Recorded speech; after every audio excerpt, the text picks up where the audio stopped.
Ladies and gentlemen, and welcome to the council for 2025. Just to point out, I'm sure you're all excited to know this, that a year from tonight, we'll be swearing in the new council. Yeah. So whatever you intend to get done in the next 12 months, you better get out of it. We need a motion to accept the agenda, moved by Pickard, second by Gersten. Is there any additions to the agenda? Councillor Gersten, or sorry, Councillor Gilbert, please. Just a question on CSA park inspection. Question? Any other additions to the agenda? Seeing none, CEO asked or ex-CEO asked if we could move the reading of the bylaws up until after the drainage meeting. Any objection to that? Seeing none, then amend it, or the agenda is amended, all those in favor? Opposed, that's carried. Any declaration of community interest in general nature thereof? Seeing none, we'll move right on into the minutes of November 4th, 2025. We have a mover. Moved by Wade, seconded by Gillis. Any errors or omissions? Councillor Yitman. I'm listed as being present, but I wasn't there. I'll take it out. Yeah, we got 10 in already. So, any other errors or omissions? Seeing none, then as amended, all those in favor? Opposed, that's carried. This is right for the minutes, clerk's report. Benny, please. Through the mayor, there was nothing to add, unless there's any questions, I'm happy to answer. Any questions from council on this report? Seeing none, do we have this, a motion to receive as information moved by Pickard, seconded by Gillis. Result of council attention to the authority, 3 Report CL 58, 2025, business writing the minutes of November 4th, 2025 is information. Any further discussion? Seeing none, all those in favor? Opposed, that's carried. First, community grant is the Mount Elgin Cemetery.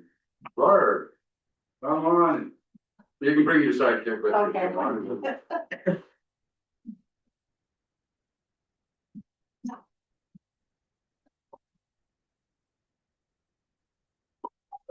Needs to be on this side of the table. Yeah, usually. I think they all got Go the ahead, same Mark. sheet as we had.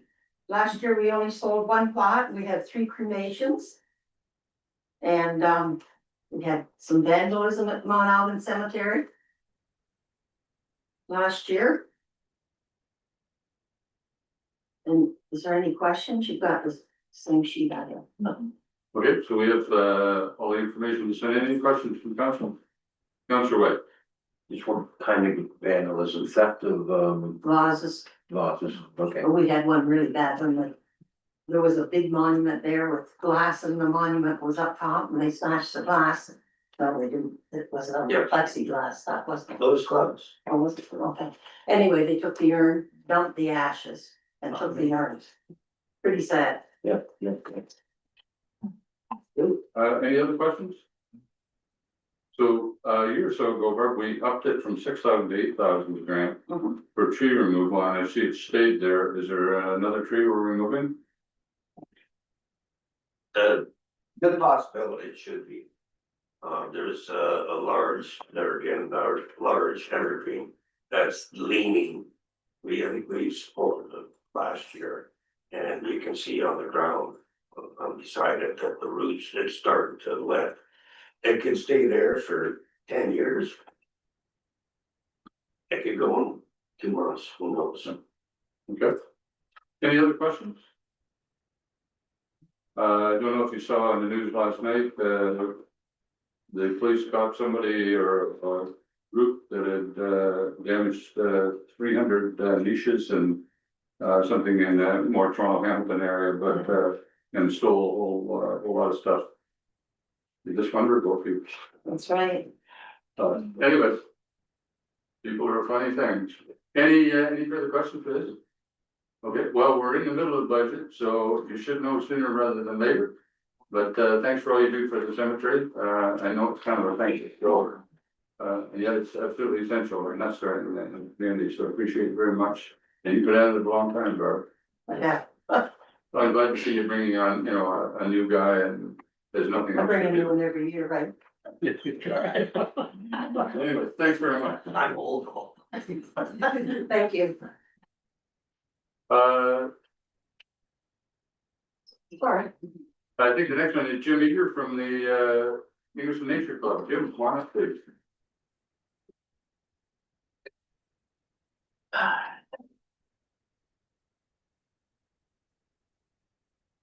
This is Peter Pat's our co-president. I'm just below the treasurer. Go ahead. First, I want to thank you for helping us out last year, and am I correct in that? Assuming that it was the town that extended the parking area a little to the west there with the gravel? Township did, but Appreciate it. We were able to squeeze in another extra two cars on Owl Prowl now. okay, go ahead and, present your case. Well, we were able to fund or complete all of the projects that you had funded previously. They're all listed down in the bottom there. Put in 8 new benches and redecked the bridge. We since then, actually right after the walk for health. That little bridge at the back collapsed. Oh, we've got another bridge for it. When we get wood out in the wet nature, it doesn't last that long. We've taken some steps from, you can tell from our financial statement that we've upped our membership dues of trying to get the members to cover more of our expenses and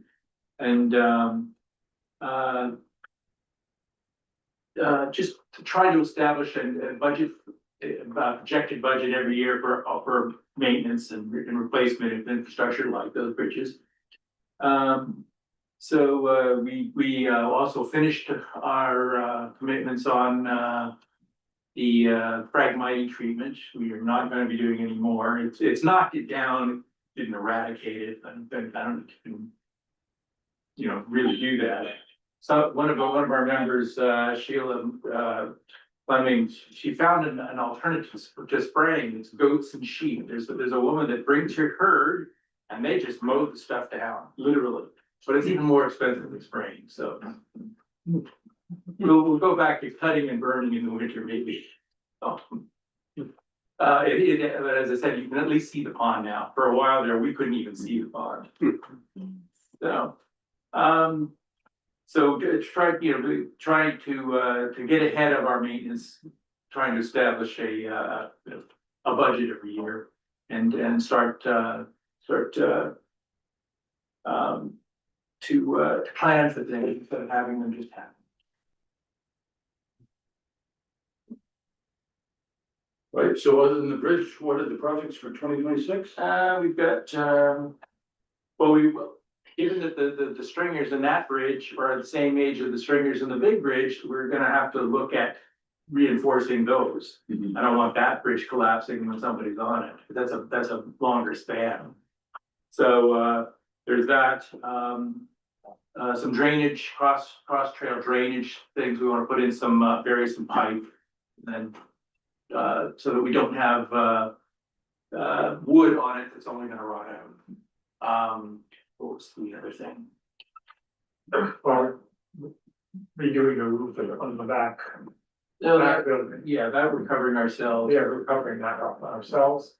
There's the sort of annual costs, I all bird seed around to the various meters, starting up soon. And so that's, sort of, Okay. quite a few, 700 or 800 a year for the bird seed. And as Jim was saying, there's just the sort of ongoing maintenance, we have to redo there's an information sign. Yeah, the signs. And it's rotted out. Ontario Nature says just wood, well, that also means rot, but we have no choice. Yeah, we just refreshing all the trail signs. Which is, we had to replace one, it's just gone, and the other ones, and we can do just paint. Just a number of collected things that we're trying to keep ahead of. No major projects like we've had. Okay. Any questions from council on this? No. No, the bridge collapsed immediately after, I walked over. I did. Was there- It was a little springy. Oh, thanks, Jim, I appreciate it. Okay, the other comment I was gonna make is, what a great idea the benches were. Oh, And adding those benches really, adds to the enjoyment of walking the trail. If they need a break, they have a great place to stop. Well, that's, we spaced them because we have a member that can't walk very far Yeah. and they said, well, you should put them more close together. And, but because we also, the Jim and others, who help, we building not that, excuse me, they reach out to the various, most of the trails, so, so they're spread all, so anyone has an opportunity to stop. And it's a design that seems likely to survive quite well too, so, a good idea. And we'll be moving one of those further along the trail because the memorial bench for Keith Quinn is gonna go where the stone kiosk is. Mhm. And then one that's there will be moved somewhere else down the track. Good. Any other questions? Seeing none, thanks for all you do with that trail. It's always well kept up. You should be very proud of it. I try and walk it once or twice a year, or I'll try and stay off the bridge next time. You can't walk. Well, it's not there, it's gone, this is gone now. It will be Yeah. replaced. Thanks very much, John. Thank you. I think next we have, Ingersoll Skating Club.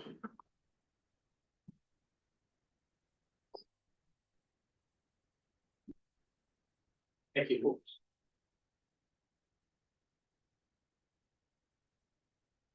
Was it Lori?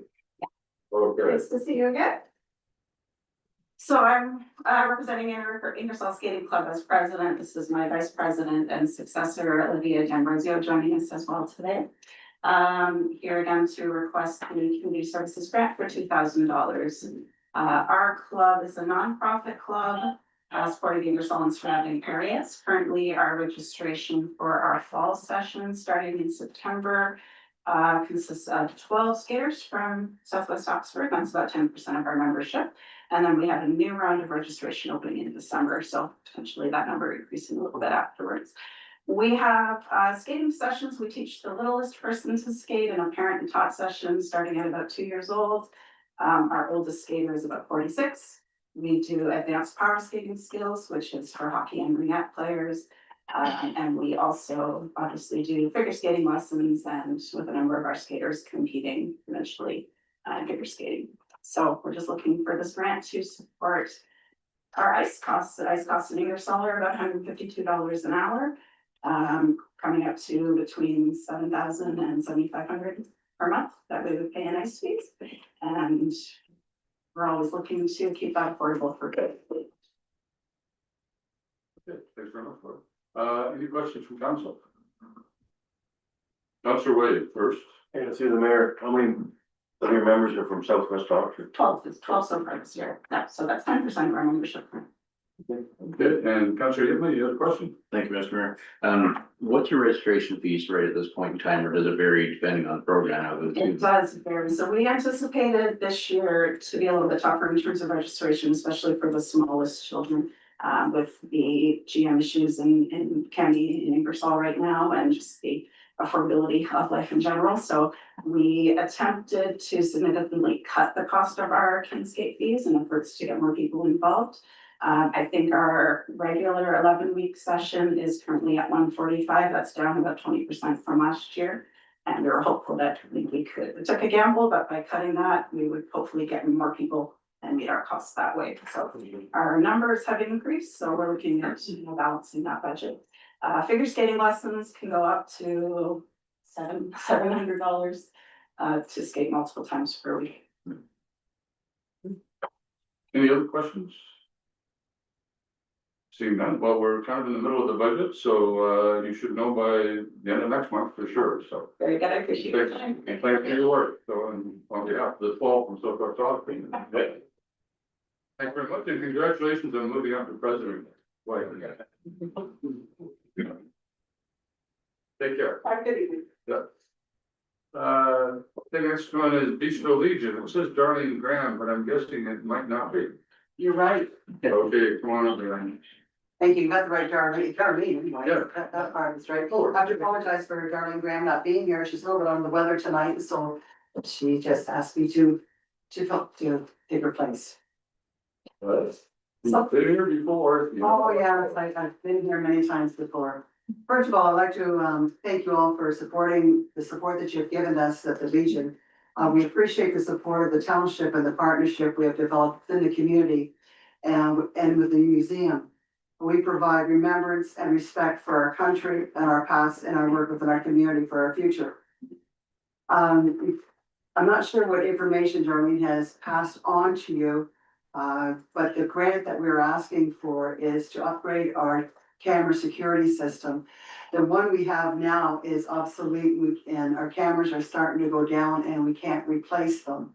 So we have to get a whole new system put in.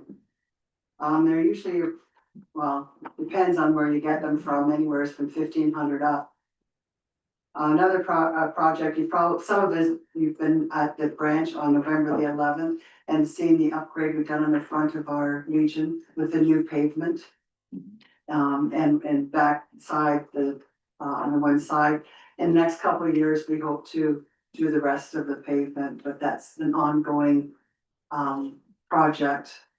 We have, the one part of the roof that needs to be replaced also, needs to be fixed up. We've had a leak there. They've done some work on it, but they have to come back in and do some more work on it. As you know, we also work down at the museum for the car show. We have, different activities coming into the branch now. We have the kitten rescue. They come in and use our branch now for their, bingos and their luncheons and or suppers. And I think we're having a brunch next Saturday. The library comes in, once or twice a month and they use our facilities either, in the summertime, they were just outside, but now we've opened it up and they can come in to the branch upstairs. The last grant that we got from the township was to help with our banner program. And I presume if anybody's gone through Beachville, you've seen our lovely banners up on the poles. And that has been a real, everybody is enjoying them. And, we're getting a lot of good feedback from it. Good. Yeah, that's about all I have. Any questions from council? Councilor Gregor. I really like the banners, Thank you. but I understood the people were paying for those individually. Yes, they were. Yes, they were. And but they did not pay for the full price of them because we had to pay for the brackets. And each banner was approximately $175. They paid $197.50. And so that didn't even cover the brackets or anything like that. So I mean, the money that we received from you helped offset the cost for it. Good. Other places, they were up to $350 per banner. And so we were quite fortunate on getting the price that we did. I don't know what the banners are gonna cost next year, but I think there was 30 banners put up this year, and I've already got a couple of applications for next year's banners to go up. It was really nice. Any other questions? So I was gonna ask you about the banners as well, because I wanted, you leave them up all year and You just know, we, replace? they're supposed to be coming down, we put them up at Legion Week, which is third week of September. And they're supposed to come down up, we'd like to have them come down after Remembrance Day. And they haven't come down yet, whether they're busy or they just have to give them a phone call and just kind of nudge them. And we're gonna be storing them at the branch. This way we don't have to go around and collect them from everybody. But if the people want their banners, they are their banners, they can take them, they can have them. And who's putting them up and taking them down? Oh, that was great. Thank you very much for that too. That was, Earth Power. Yeah. Ingersoll. Okay, They put them up and put them down this year. Now, I'm not sure, if they're gonna be doing it next year or not. I'm hoping that they will continue with our project. also for your information, the brackets are gonna be staying up. Mhm. And I thought it would be a good idea for the township or Beachville, whatever you wanna call them, put up signs like, Merry Christmas, you know, they get the flags put up for Merry Christmas or Canada Day or things that goes on in the township, if they got their own flags, we're only using them for a couple of weeks or a couple of month and a half. So I mean, maybe the township could utilize those, flagpoles. Okay. Before people get excited, I would just remind you that Earth Power has a limited budget for doing stuff like that, and if we use it for something else. we Oh, might not yes, get it. I understand that too, but I'm just, you know, ask, because when, if you've got yours ready, when they take ours down, you can Yeah, put that's true. yours up. So, the thing I was gonna mention is, we sent a letter to, Greg, whoever at Earth Power and, Greg Pettit. And, just sort of gently suggesting you're looking forward to participating next year. Okay, And if you would do that in the next week or so, okay, I would make sure that I mention it at the next board meeting. okay, can you give me that name? So if I find a pen, give me that name again. Yeah, Jeff Pettit, Jeff Paddock? Pettit, Pettit. Pettit, at Earth Power.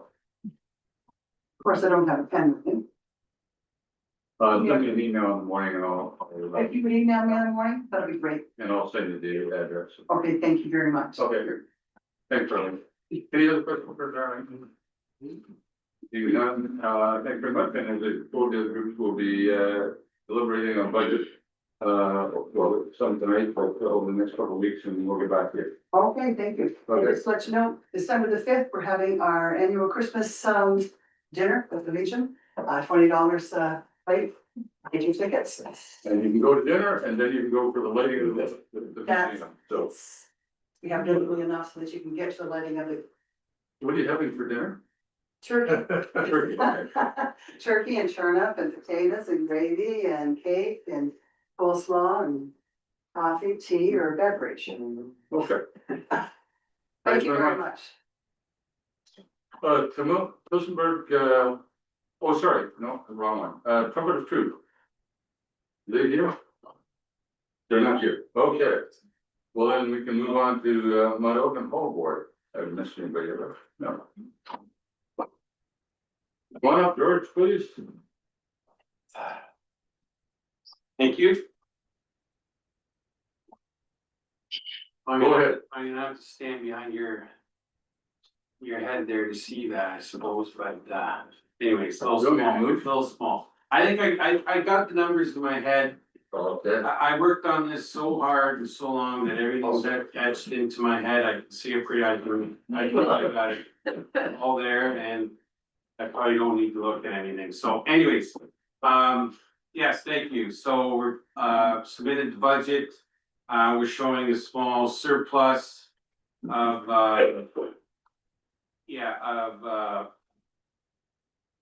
net profit transferred, capital account of $2,700. That would be if we ran everything efficiently for the year. That is also after transferring an estimated $2,800 from fundraising activities to the capital account as well. And I understand that again, part of our profit would be from the grant that the township provides. And again, the idea there is that if we ran and did everything efficiently and effectively, hopefully we would be rewarded with the opportunity of putting a little bit of money aside for future projects, that we have on the next page that we've talked about for a few years.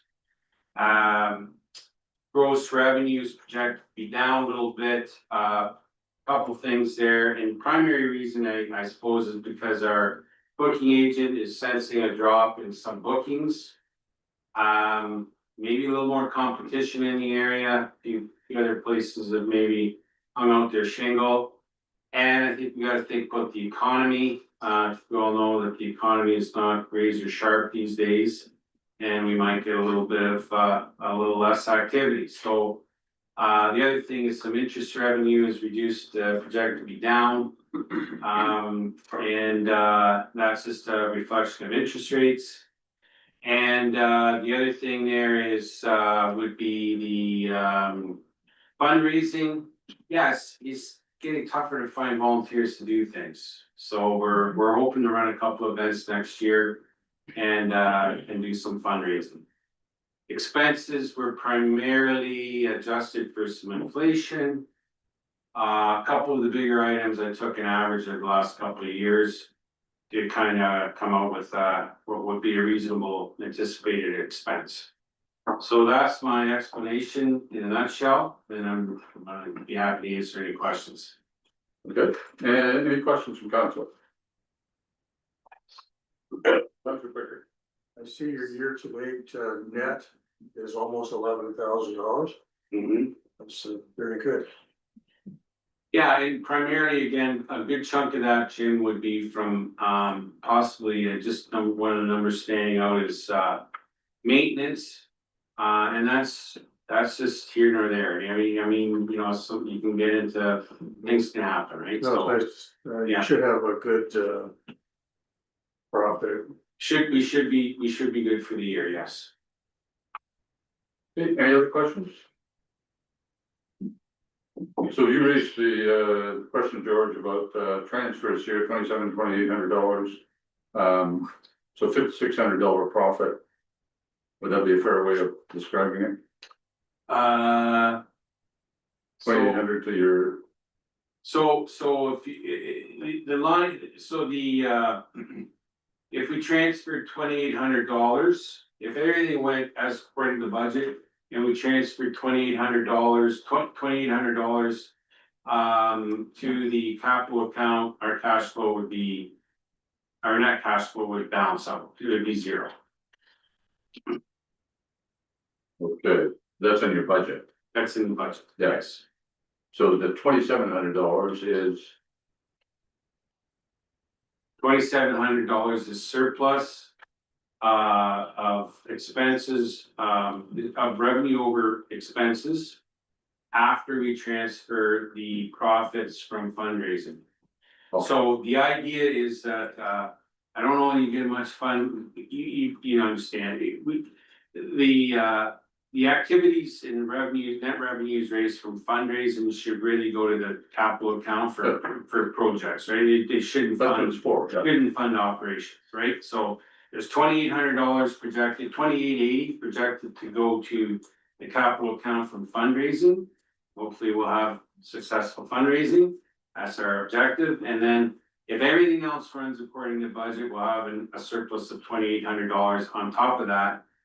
Which we would like to transfer to capital account as a reward, I guess, of doing things effectively and efficiently for the year. Good.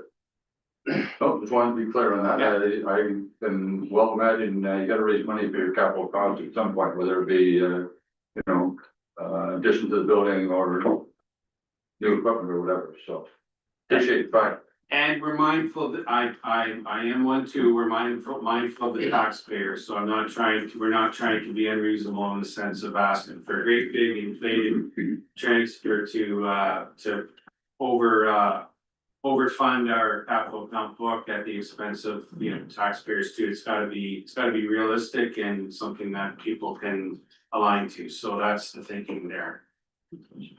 The council wants to be careful that we, and I'm not talking about your group in particular, but all and parks and that we're not overfunding operations and then using that money as their 25% towards capital. Exactly. Right? That So there's careful balance. Yeah, exactly, and that's what I've tried to present here, and if you need to make adjustments accordingly, I understand.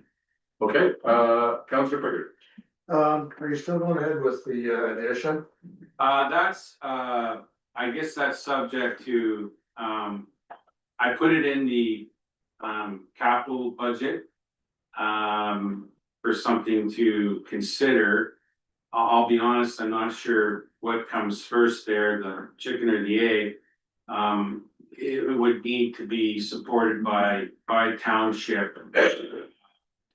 before we could just given the size of the project, right? So we're looking at quite a substantial fund there. There is need for it at some point, just based on the analysis we did a few years ago in terms of demands on space.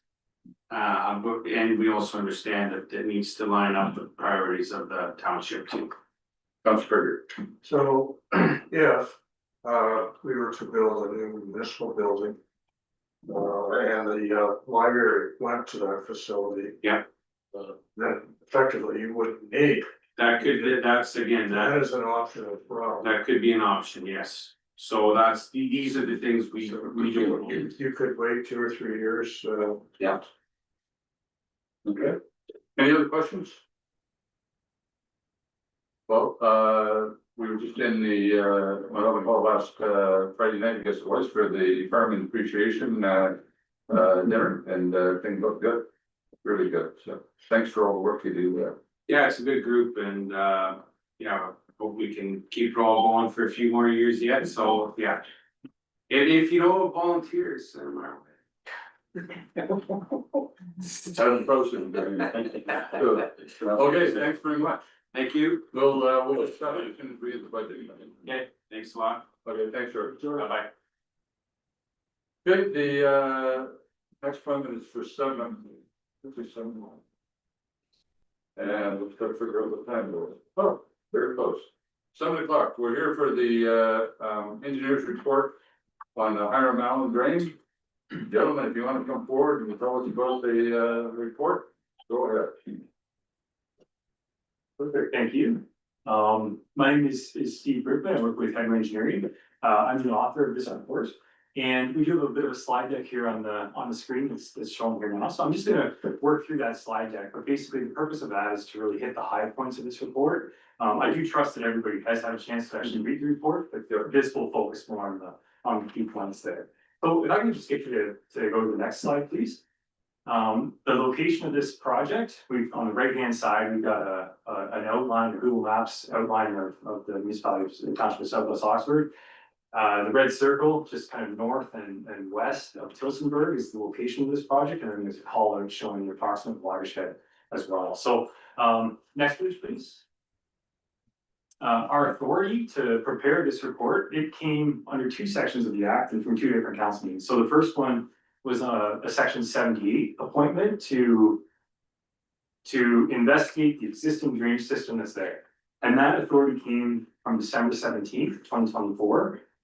A later appointment was in response to a petition. And it was processed by the municipality here on June 3rd, 2025. But the purpose of that appointment was to add a branch that didn't already exist. So that's the reason that there's 2 different appointments under it. Next slide, please. Thank you. In terms of public engagements, there has been a couple. So we held an on-site meeting on April 4th, 2025. And the purpose of that meeting was really to investigate what the requirements were for landowners and that sort of thing. From there, we moved into doing our survey and our design work and our cost estimating. And we held a public information meeting on September 11th of 2025, where we effectively presented the same report that's here now today. Next slide, please. A little bit of the history on the drainage system. The Hiram Allen drain, it's a very old system. Originally constructed in 1917 for this branch where we're looking at. So 108 years ago is actually how old the drainage system is that we're replacing here. At that time, it consisted of 14-inch pipe at the lower end and 7-inch pipe at the upper end. There was another report done in 1989, 1990.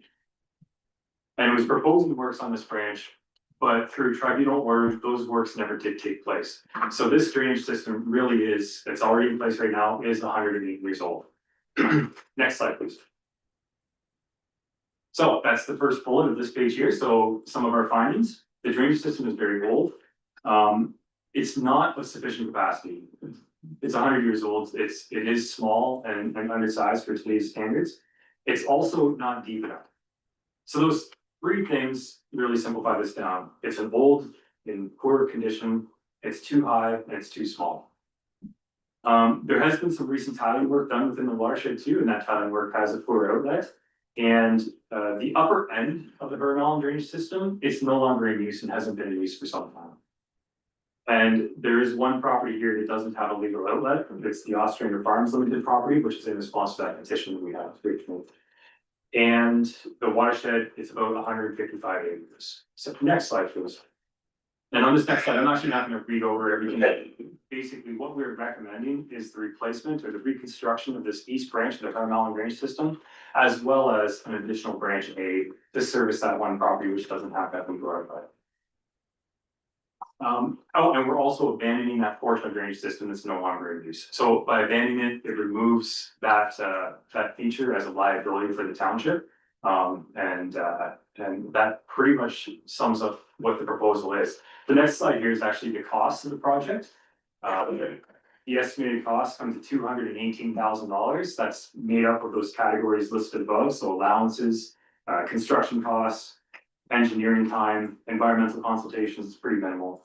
Contract documentation, construction supervision and that sort of thing. The left-hand slide shows shows a breakdown of how those costs are separated out. So the gray wedges represent the construction costs. There is a pretty large chunk, a lighter gray wedge for provisional costs or construction costs. If conditions are good, that wedge won't be used. If there is some poor soil conditions in a location or two, we've budgeted for it and it is included in that $218,000. So, and with that, I think that actually concludes my presentation on this report, but if there are any questions, I can try to field those now. Any questions from council on this? Councillor Buckner. The reasoning for that one, part that's, you're discontinuing. Yeah. Is that because it's no longer, arable land, or is it just into bush, or?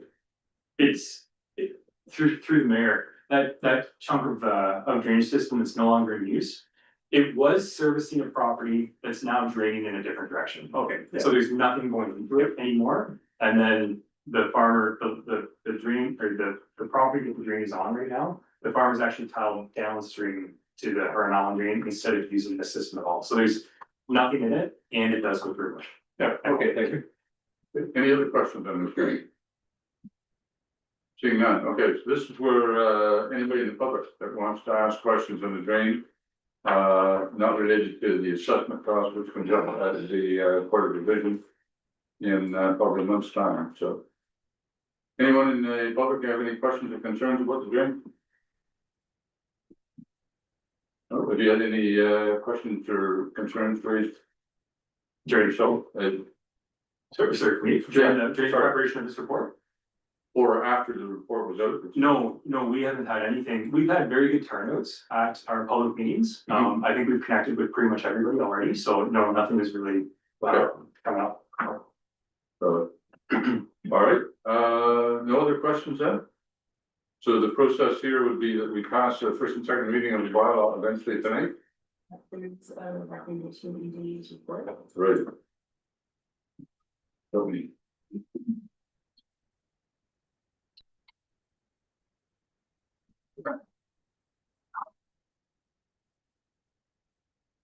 Township accepted and who's the bylaw? So, council on it. Seeing none, then the question is someone prepared to approve the recommendation? Moved by Buckner, seconded by Gillis.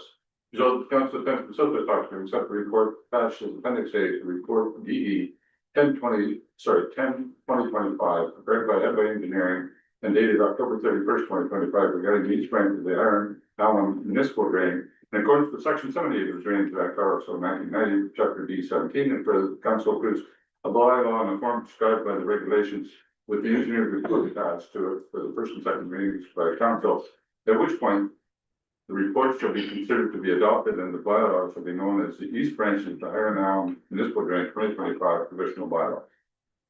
Any discussion from council? Seeing none, all those in favor? Opposed, that's carried. So the court of revision is Electric schedule before. December the 16th. And that works for our schedule. Okay. All right, so anyone that wants to appeal has to, or should let us know before then, but, show up at that evening, so. Do we appoint the court of revision? At the next meeting, or?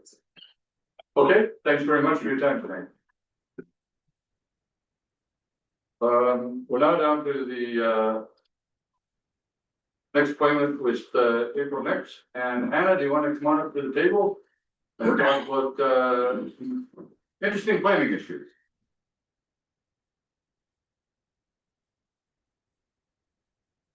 Very good. So who's leading this tonight? Hoping me, your worship. Okay, Thank you. So good evening, Mayor, members of council. My name is Bonnie Yeager and I'm here with April, as you let everyone know, who's the manager of the planning policy team. And we're here as part of our consultation on amendments to the official plan to improve implementation policies. Next slide, please. So I'll start by providing some background to the project. In May of 2022, planning staff was reviewing chapter 10 to county council as part of a phased approach to updating the official plan. Please let me know if I need to speak up. I can be quiet sometimes. I'm relying on mics. So since then, many changes to the Planning Act and a recently updated provincial planning statement have generally affected how municipalities approach the development review process and land use planning in general. Recognizing the breadth of these changes, we're now proposing to prioritize amending these implementation policies to essentially achieve three goals. We're looking to conform with legislation, provide opportunities to streamline existing review procedures, and add clarity for the existing practices that we do. On September the 10th of 2025, the county council committed staff to initiate this project, which is why we're here today. So we're looking to inform and consult local councils and staff, and we've also included the draft policies and staff report from that council meeting on the agenda today. Next slide, please. So this slide shows a lot of bills, and we won't be discussing all of those bills, of course, but the intent is to illustrate the breadth or the scope of how much the Planning Act has changed, that the proposed policies are intending to acknowledge or address. Because every bill is a little bit different in terms of how it impacts the act and how it impacts municipalities, but suffice to say, we're taking a comprehensive approach to this technical update. Next slide, please. So for today, we've summarized the proposed changes into three key categories. First, we're going to have a couple of slides on the opportunities to improve the development process. Second, we have minor updates to add clarity and transparency. And then lastly, we have requirements and procedures for major projects and studies. Next slide, please. So beginning with the opportunity process, I first want to start by underscoring for council's understanding that the following tools I will describe are optional, and generally the proposed policies that we're proposing in the official plan changes enable the use of these optional tools. So that means without the official plan policies being in effect and a local bylaw being passed at area municipal council level, these tools cannot be used and they're not required to be used. So I've grouped these three tools together on this slide on purpose because we envision an opportunity to use them together for certain types of planning applications, or they can be used together for certain types of planning applications. For example, zoning bylaw amendments that are minor in nature or technical in nature. The benefit of these tools is that they can help staff manage simpler applications faster and with greater flexibility to meet legislative requirements while still maintaining legislative timelines. Generally, the proposed official plan policies will give local councils the choice to provide delegated approval authority powers to staff for those zoning bylaw amendments that I have described as minor or administrative in nature. The policies will list what these minor zoning bylaw amendments will include. For example, that could include the lifting of a holding bylaw amendment or a rezoning associated with the surplus farm building severance. It's important to understand that this power would not give staff the opportunity or the authority to refuse applications. And if an application were to be approved, its corresponding bylaw would still need to be passed at the next council meeting. The second tool we have would give councils the choice to permit staff to use alternative measures of notice. So under this permission, notice requirements would still need to be met. However, if, for example, a mail strike were to occur, alternative notice could be published on a website to still meet those legislative requirements instead of having to rely on physical mail. And then lastly, the proposed policies would give councils the choice to permit the ability to give staff to waive a public meeting. So we could see this being appropriate for applications where, for example, residents don't typically attend public meetings, or alternatively, to use the example of that surplus farm severance rezoning, there's already an opportunity for public to provide feedback at the preceding consent application.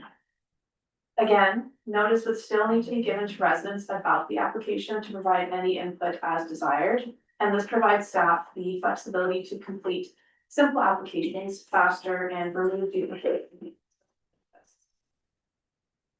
The last thing I'll note for council's understanding is that in addition to these being option tools, they are flexible. So local councils don't have to do all of the things that the official plan policies contemplate. You may, for example, want to start by trying just the lifting of the holding bylaw, and getting a sense or level of comfort with that tool, and then consider revising the bylaw in the future to expand those powers if of interest. A local bylaw can also be designed with safeguards in mind. So for example, council can rescind delegated approval authority. So that's an example of a safeguard. And another example of flexibility is a bylaw can be designed to require that an application go through the typical public meeting process or council decision exercise if that application had certain characteristics that would essentially disqualify it from delegated approval authority or the waiving of a public meeting. So those are just some examples of how a bylaw can be designed with safeguards and flexibility in mind. These details don't need to be determined right now. We envision that they would be designed through consultation with staff and council. Again, a bylaw would need to be passed at the local council level to establish those powers before the powers can be used. Next slide, please. So continuing with opportunities to improve the development process, we've added informative policies regarding the community planning permit system, and other optional tools. So CPPS essentially combines multiple planning applications into a single planning permit is what it's called, which has a 45-day approval deadline. There are pros and cons to this tool. For example, it could be difficult for municipalities to initially implement and design this, but it can also help incentivize certain types of development that meet certain strategic outcomes for municipalities. So for example, we've seen that being used to incentivize affordable housing, urban design requirements, or vegetation protection in certain scenarios. It's important to understand these policies right now as proposed in the official plan are informative because this type of tool works best by being designed carefully and scoped. So that means further background studies, additional official plan policy changes, and a CPPS bylaw would need to be passed in order to establish a locally appropriate and effective CPPS area before it can be used. We also have proposed policies regarding complete application requirements in the official plan. And these are intended to be informative in nature. So this means the plan will state what may be required for an application to be deemed complete. And we are intending this change to make the local planning system more transparent for proponents and users of the official plan. I'll also note for council's consideration that recent changes this year through the Planning Act through Bill 17 has added some complexity to how municipalities establish complete application requirements in their official plan. This is something that we're actively monitoring and we will navigate as we prepare a report for county council. And then lastly, we're proposing to add policies that link development to the county's recently passed allocation bylaw, which affects how water and wastewater servicing capacity is assigned, withdrawn, or reallocated. So these policies will essentially ensure that development, such as site plans or subdivisions, are meeting the procedures and protocols outlined in that bylaw. Next slide, please. For our next category of changes, we have minor updates. Essentially, these policies will either state existing processes, such as when planning approvals lapse, or the types of applications that municipalities can consider under the Planning Act, or make small adjustments to existing criteria. And that latter point is largely informed by the development planners who use these criteria in their day-to-day work. Again, these changes will help users of the official plan by clarifying our existing practices and requirements. And unlike the previous two slides, they're not contemplating new tools or accommodating new legislative changes. They're really just intended to be minor and informative in nature. Next slide, please. And lastly, we have updates relating to requirements and procedures for major studies and projects. And these are intended to achieve two things. So first, we want them to reflect the provincial planning status. Enact changes regarding settlement area expansions. And we want to update policies to reflect county and local municipal practices used for expansions. So in short, the intent of these changes is to keep our tools up to date and reflect what we already do so well, so that when municipalities approach the when and the where growth can happen, the how is easier to navigate. Next slide, please. That concludes our summary. In terms of next steps, right now we're consolidating feedback received from council and municipal staff as we prepare revised official plan policies to circulate. And then after final changes are made, we'll present our recommended official plan amendment for county council, noting again that a separate amendment might need to be pushed forward for complete application policies reflecting that Bill 17 complexity that we're navigating. Provided the policies are passed as generally proposed in our report, we'll then work with area municipal staff and councils to explore and provide understanding of any optional planning tools that may be of interest. That's it for me today. I want to thank you all for your time and we are available for any questions. Okay, so questions on this report? So I might start with, so in the last 6 years, we've had 10 bills that impact planning. What has county staff been doing with their spare time? Each one altering different sections or sometimes altering a section that just was altered. And so I have a bit of sympathy for planning staff trying to keep up on that. I'm just waiting for questions here because my question was, so in the delegation to staff, right? For minor things, I couldn't agree more. I think it should happen, right?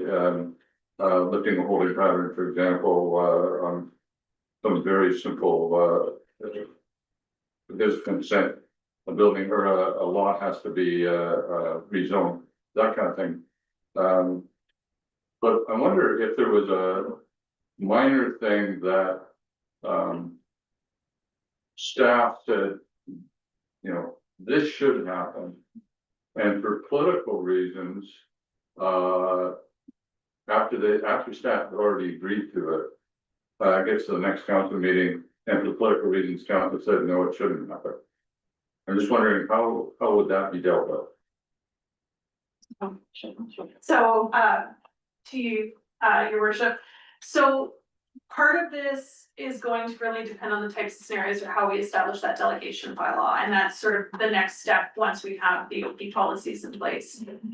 We can only consider certain scenarios as minor zone changes, providing we have the OP policy identifying them, and that's just a requirement of the Planning Act.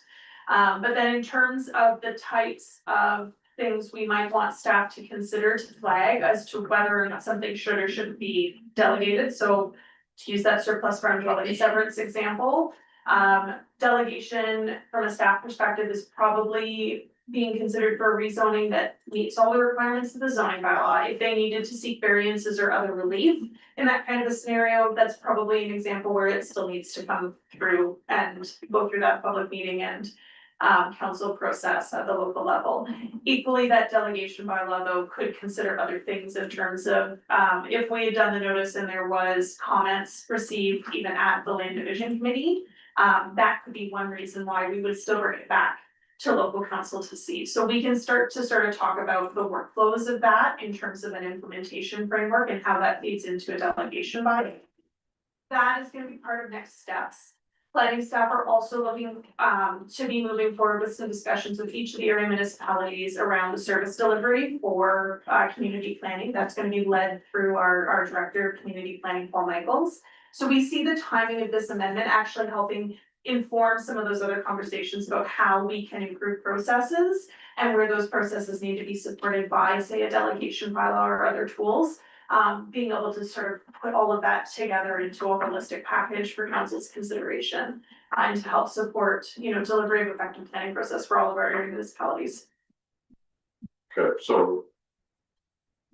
And checks and balances would be in place, cause I guess I'm concerned about, you know. Staff getting hung out to dry or council in embarrassing situation, so as long as we're careful about. How we allow or what we allow, on the other hand, there's pretty high confidence of staff, and if they think something's a good idea, usually it is, so, okay. The other question I had was around notification, and,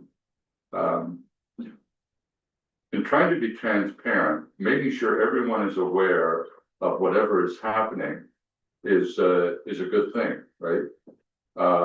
Politically, sometimes not. It might be better if nobody knew that something was happening and you just went ahead and did it. And they found out afterwards, politically, that's sometimes less painful.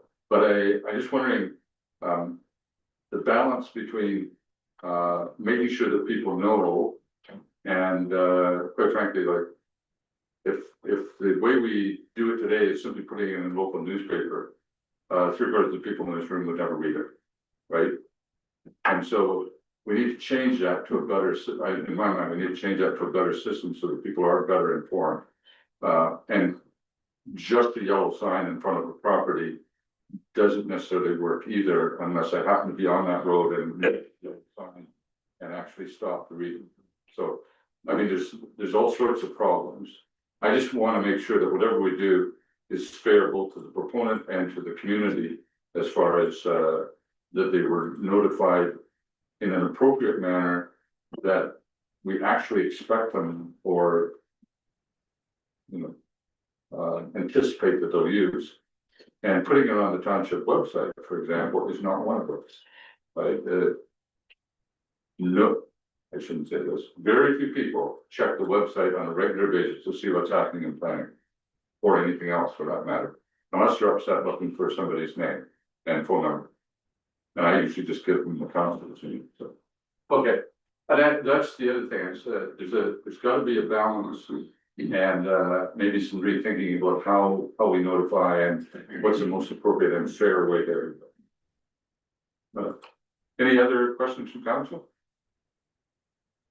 Well, I would encourage you to keep working on it. I think the discussion, had a discussion with Paul, I think it was yesterday. About I think it's just about the relationship and working together at planning and the township so that everybody understands everything and who pays for what. So I'll be bringing that up to council later tonight. Okay, any other questions for this? So the good news is there's probably not a whole lot more acts that are gonna come down in the next couple of months or years that surely 10 is enough. But anyway, okay, well, thanks very much, Hannah and April for being here. I appreciate that. Thank you. Okay, staff will, or if council will let me, I was gonna move now to the bylaws. And unless, of course, folks from Borlaug would like to stay for the whole meeting, we can drag it over for a couple. Whatever it makes sense for you. Okay, so let's go down to bylaws and agreements, and Denny, is this yours or anything you wanted to comment? No comments, did you wanna do both bylaw or did you wanna just do the zoning bylaw? I don't think. Since we're both getting first and second readings, I think we could do both of them at the same time. Then the zoning one, this is the only one for first, third reading, right? Yes, I broke them. Okay. I broke them down into two information. Okay, well, the first one I've got here is the drain, right? Yeah. So go ahead. First and second reading of the Hiram Allen drain. Moved by Yep, and second by Pickard, and reading is. That following bylaw will be read first and second time, bylaw number 70, 2025, to provide for drainage works for the east branch of River Huron Island Drain. Any discussion on that? Seeing none, all those in favor? Opposed, that's carried. And the second bylaw, moved by Becker, seconded by Thurston. And the bylaw will read, That following bylaw will be read for second and third time and finally passed, bylaw 71 of 2025, a bylaw to amend Township of Southwest Oxford zoning bylaw for zoning file 4-2503, 545-021 Clark Road. any discussion? Seeing none, all those in favor? Opposed, that's carried. End of the story for tonight. We're done. Okay, the bylaw is passed, so. Is there an appeal period for bylaw? Yes. Right. And the appeal period is 20 days from mailing out? Yeah, it should work. It'll vote tomorrow, so if 20 days, we'll be expecting a building permit application. Yep, soon, we'll have. Okay. All right. Hey, you're ready for that, are you? Yeah. Okay, well, just double whatever the fees are. Okay, thanks very much, folks. Okay, I think we're, back up to, was it Brownsville Hall? Oh, yeah. Come back and throw everything at me. No, it's, the, rentals have been, coming in like clockwork and, we're just booked our solid right now until the end of December. Of course, when you've got more bookings and your, caretaker keeps up and everything comes up, so we've tried to, anticipate anything that's going on, but there are, things that are coming, like aging out, so every once in a while we get hit with, something unexpected, so, but hopefully we've got enough in our accounts to cover emergencies. Actually, we were just asking for a little bit less than, last year, for capital grant, 13,280, I'm gonna expand it out here a bit. So it's down a little bit. As far as capital grants go, we're still hoping for the playground equipment, but, the Trillium grant seems to drag out until about mid-summer before they even let you know. So if it doesn't go through, we'll just bump it back and we might move up some of the interior work on the hall. There is ongoing complaints about flies in the building during the summertime because people leave the doors open because it does get hot in there in the kitchen when they're using that. So we might want to put some screen doors on and it's getting up there in years, so the paint and all that stuff needs some do additions to it. And other than that, they did put down for moving parking lot expansion, but that will probably wait until we do find out whether we get the playground. Because at that point in time, we can extend sidewalks and make it a little bit more accessible for people in the winter time and on wet weather to use the other parking lot. So yeah, it's all those things that you wish you could do on a moment's notice, but we'll do what we can as funds come in. So. Good. Any questions for Paul? Seeing none. I think the next one is Beachville. Counselor Gillis, please. Yes, so I did touch on this a bit at our budget conversations there last week, but everything's pretty much straightforward there, but if anybody has any questions, I'm sure to let me know. And a few words. Any questions on this one? Seeing none. Those presentations went well. Let's move on into the staff reports. First one is the market compensation review and council remuneration report. Julie, please. I don't have too much further really to add to the report. The purpose of this report is to bring forward a proposal to complete the township's 5-year market market compensation review in 2026. The 5-year review is in accordance with the township's current pay administration policy. The last one was completed in 2021 for implementation in 2022. So we're proposing to complete this one next year in 2026 for implementation in 2027. I've included within the report the details of the proposals submitted by Warden Updegrove. They are the same consulting company that completed this review for us in 2021. And they have also recently completed similar market reviews for Township Zora and Township Atlantic. You'll note in the report that I am proposing that we include a review of council remuneration at the same time this year. It's been quite a while since we have done a comparison to municipalities outside of Oxford County. I'm a little bit concerned that if we keep comparing only within Oxford County, that we may not be getting like the most accurate representation of what comparable municipalities are paying their elected officials. Knowing or anticipating that we are likely going to have some changes on council in the next term. I think that it's appropriate for this council to review that information and set rates for the incoming council, which we've done for the last 2 terms. So I'm looking for council support in that, in this report as well. And additionally, our vacation and sick leave policies, they are a little over 10 years now since they've been reviewed. So I am proposing that you take a look at those as well as part of this overall compensation review. Good. Any questions on this report? The $19,000 is in the budget, Yes. I mean, in the draft budget? Draft budget. Sorry. Good, any questions or comments on this report? Councillor Gills, please. Well, I'm gonna make a comment. It's not gonna be popular, but I'm gonna make a comment, like, I understand the purpose of this, but I feel like the consultant's the one that's making money here.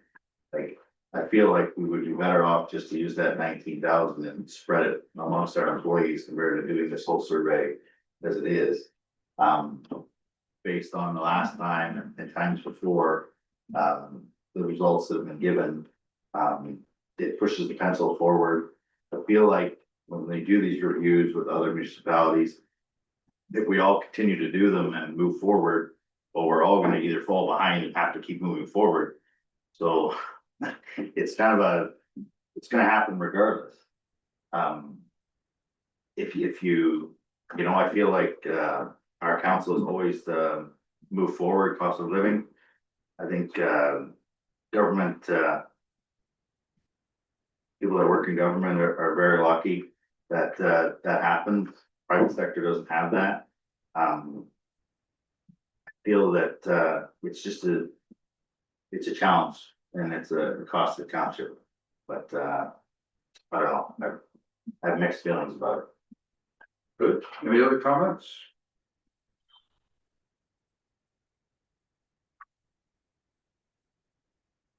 Not seeing any, I guess I would, my concern. You wanna keep good staff. You should pay them properly. And that they will no doubt earn what they get paid. And so, I'm always reluctant that if someone pays better than us, by any margin, significant margin, that, people will be tempted to leave. And there's a couple problems. First of all, we're a very small municipality, and therefore, for a lot of people, they're not gonna move to this municipality to work, right?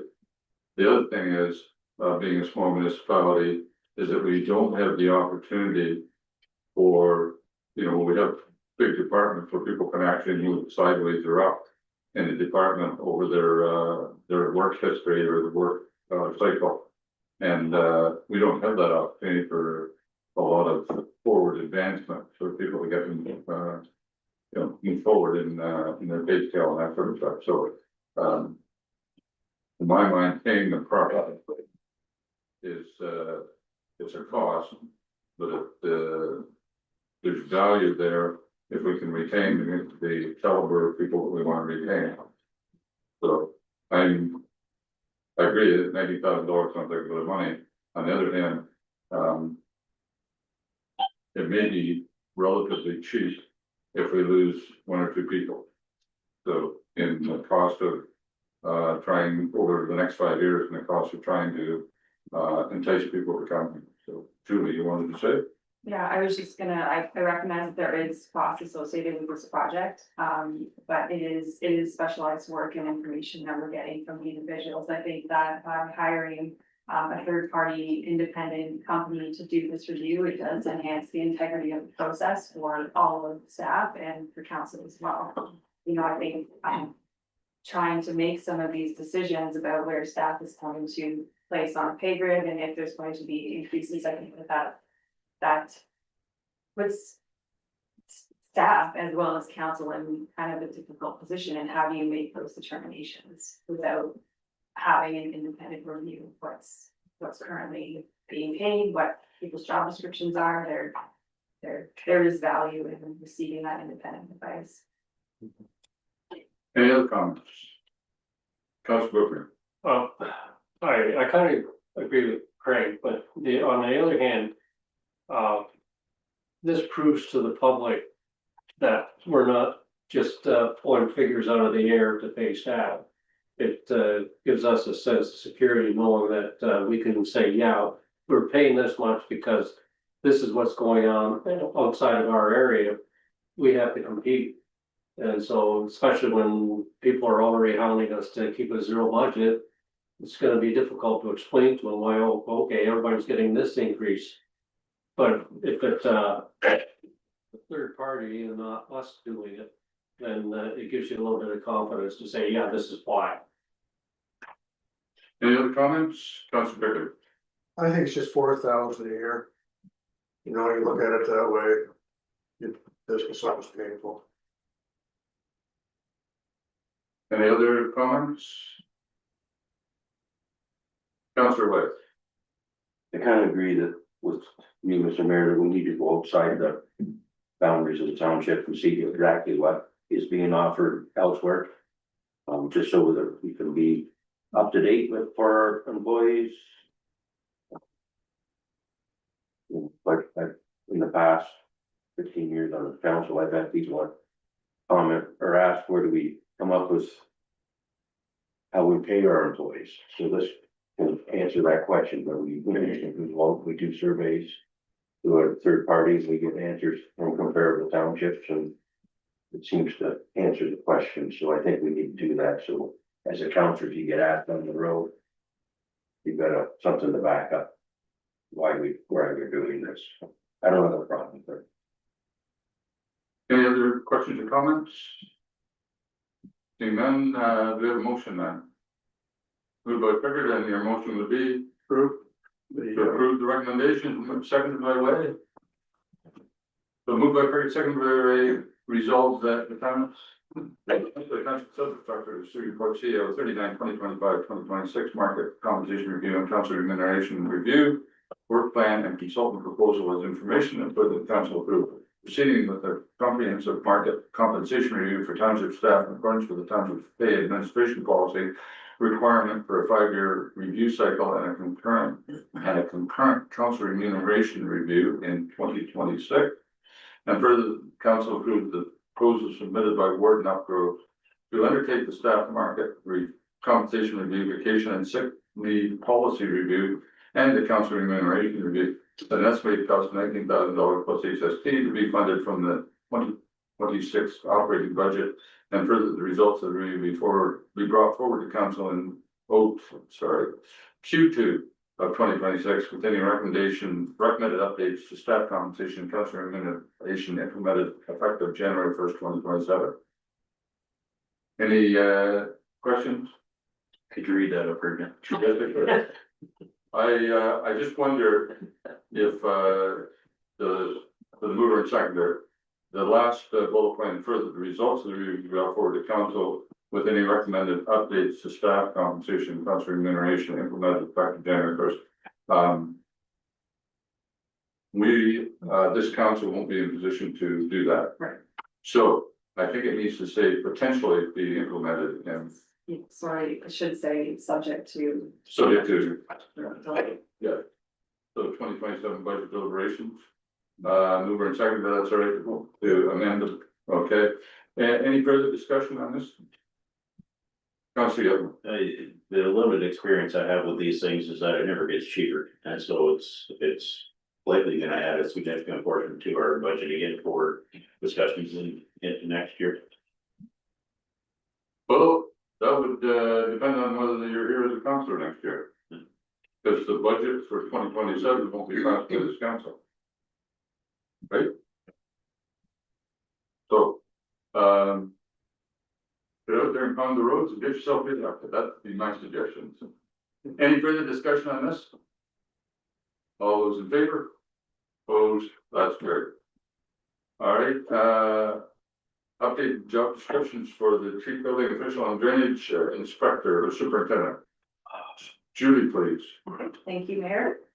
So as council is aware, we have been doing a review of the township's building and drainage department, including some of development planning services and the staff support that we provide to those services here at the township.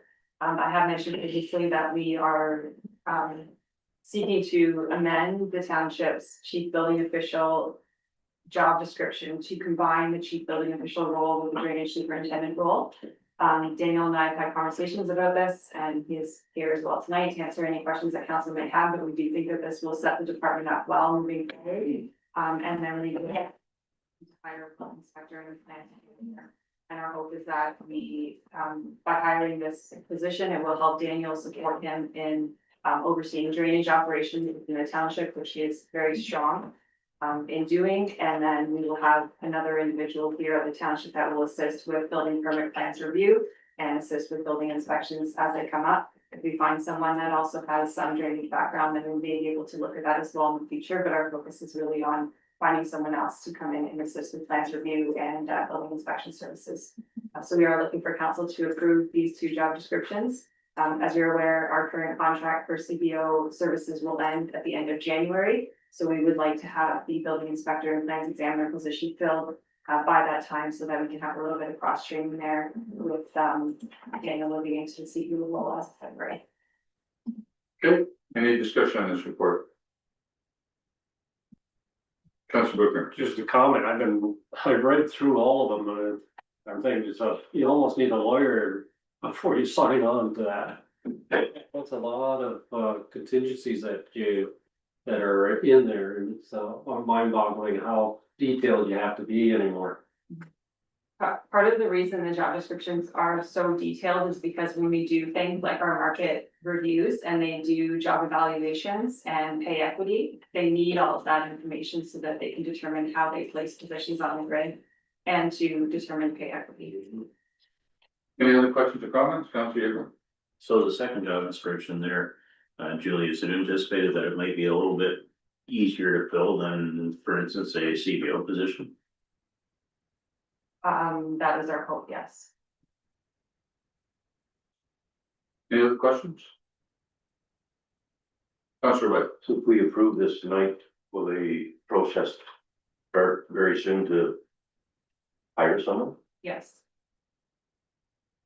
And that's in the budget for next year? yes. Okay. Any other questions or comments? So, Councilor Abram, go ahead. I was just gonna ask Daniel if he had any comments around this whole thing. Do you anticipate being able to handle the workload and of both departments that way? Yeah, I'm looking forward to it. It's honestly a lot, but the drainage, I feel like as time goes on and the maintenance we're finishing up, I feel like the workload will lessen with that. I'm getting a lot of reports done, so yeah, I think it's yeah. We can do it. Perfect. Councilor Booker. Do you think the skill set is available out there in the marketplace for a building inspector slash plans examiner? What kind of person would you think is out there that might be interested? I believe that they're out there, I mean, there's a lot like. Local, I don't know for sure, but I mean, if someone's wanting to come this way, I feel like they're out there, yeah. I'll make sure we get it out, advertised well, but yeah, I think it's doable for sure. So, go ahead, Julie.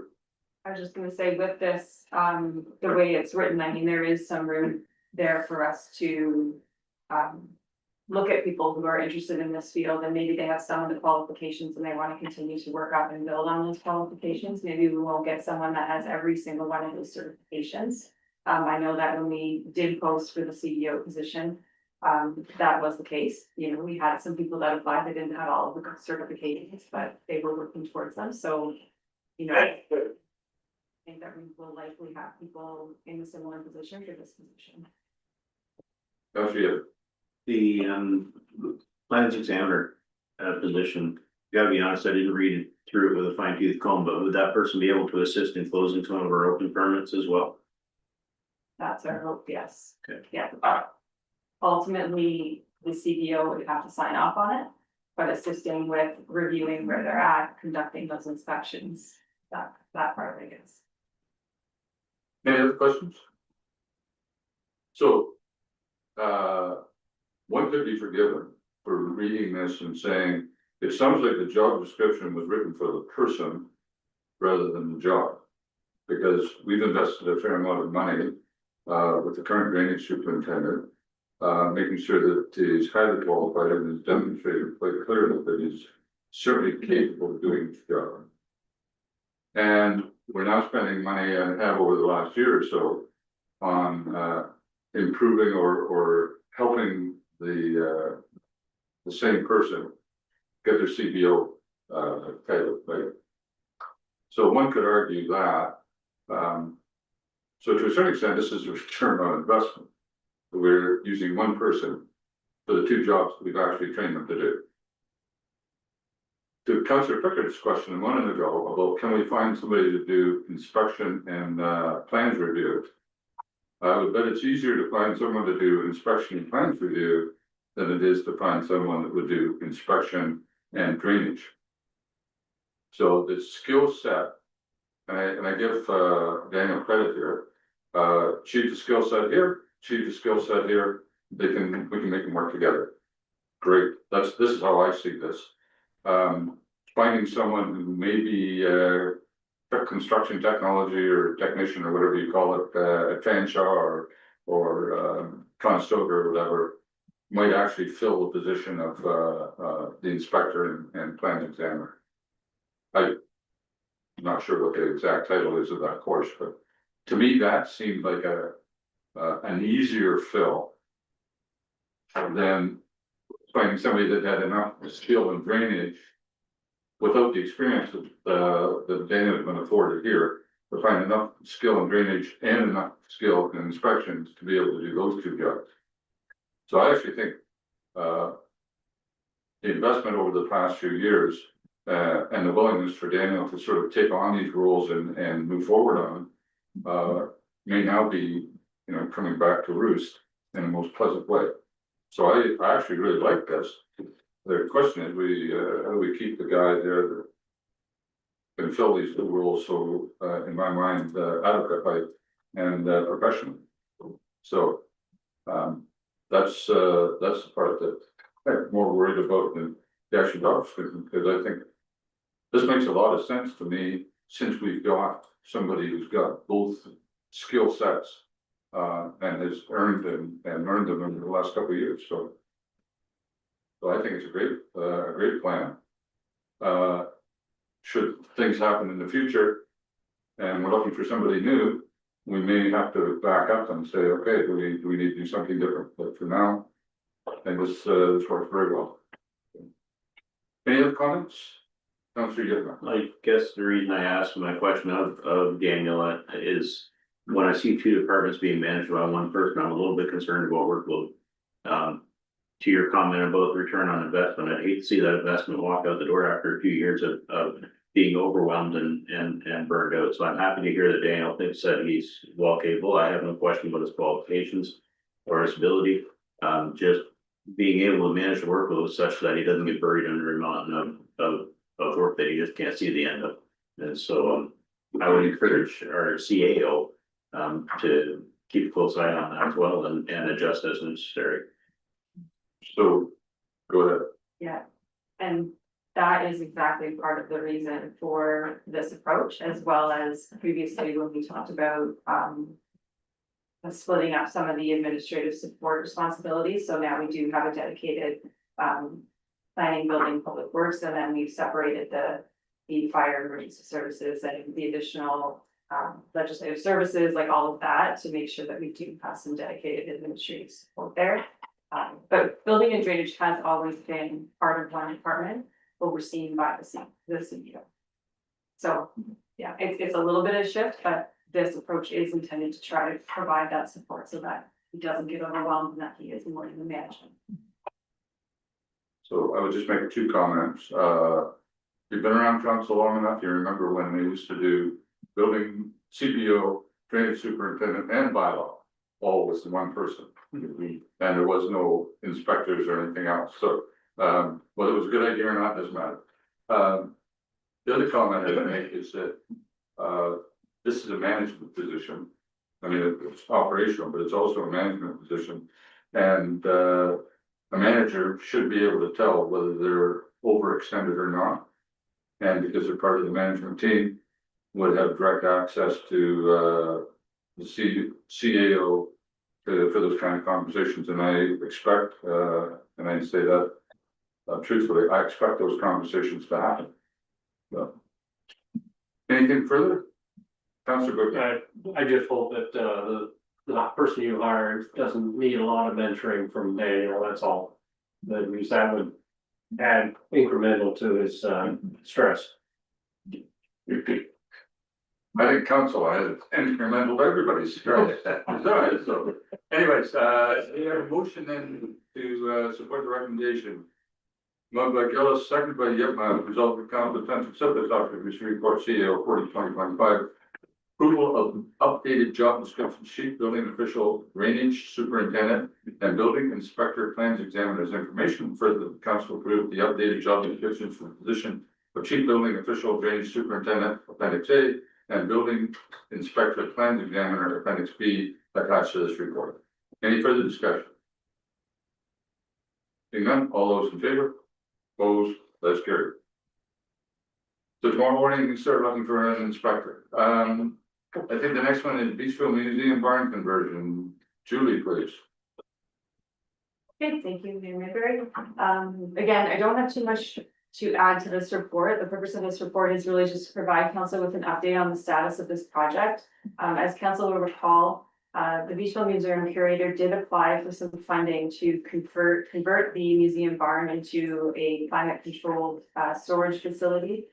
And she has been working away at that project in steps over the last several years. We are coming up towards the end of the term to be eligible for the ISIP funding, is my understanding. And so this work we need to get this work completed within 2026 to ensure that we receive those funds that are remaining from the ISIP funding. I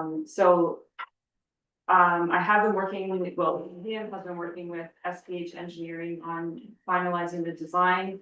And they are also going to assist us with preparation of the tender documents to select a contractor and get this work completed in 2026. The estimated cost of construction is outlined in the report, plus the tender preparation. We are looking at an estimated total remaining cost for this project of $129,595. The township's portion of the ISIP funding remaining is $70. So when we split that, split the balance, the 75%, the township and 25%, the museum board, the township's remaining share of this project is estimated at about $70,000. So I wanted to make sure that council was aware of that. It has been incorporated into the draft 2026 budget. There may be some changes depending on what the tender results return. We may receive a lower cost. I don't know yet, but once we issue the tender and we have those results, we'll present them to council in a separate report. We will need approval by both the museum board as well as this council for the project to proceed. Okay, so the 70,000, I think it was $585 is in the budget now. Yes. Okay, any questions from council?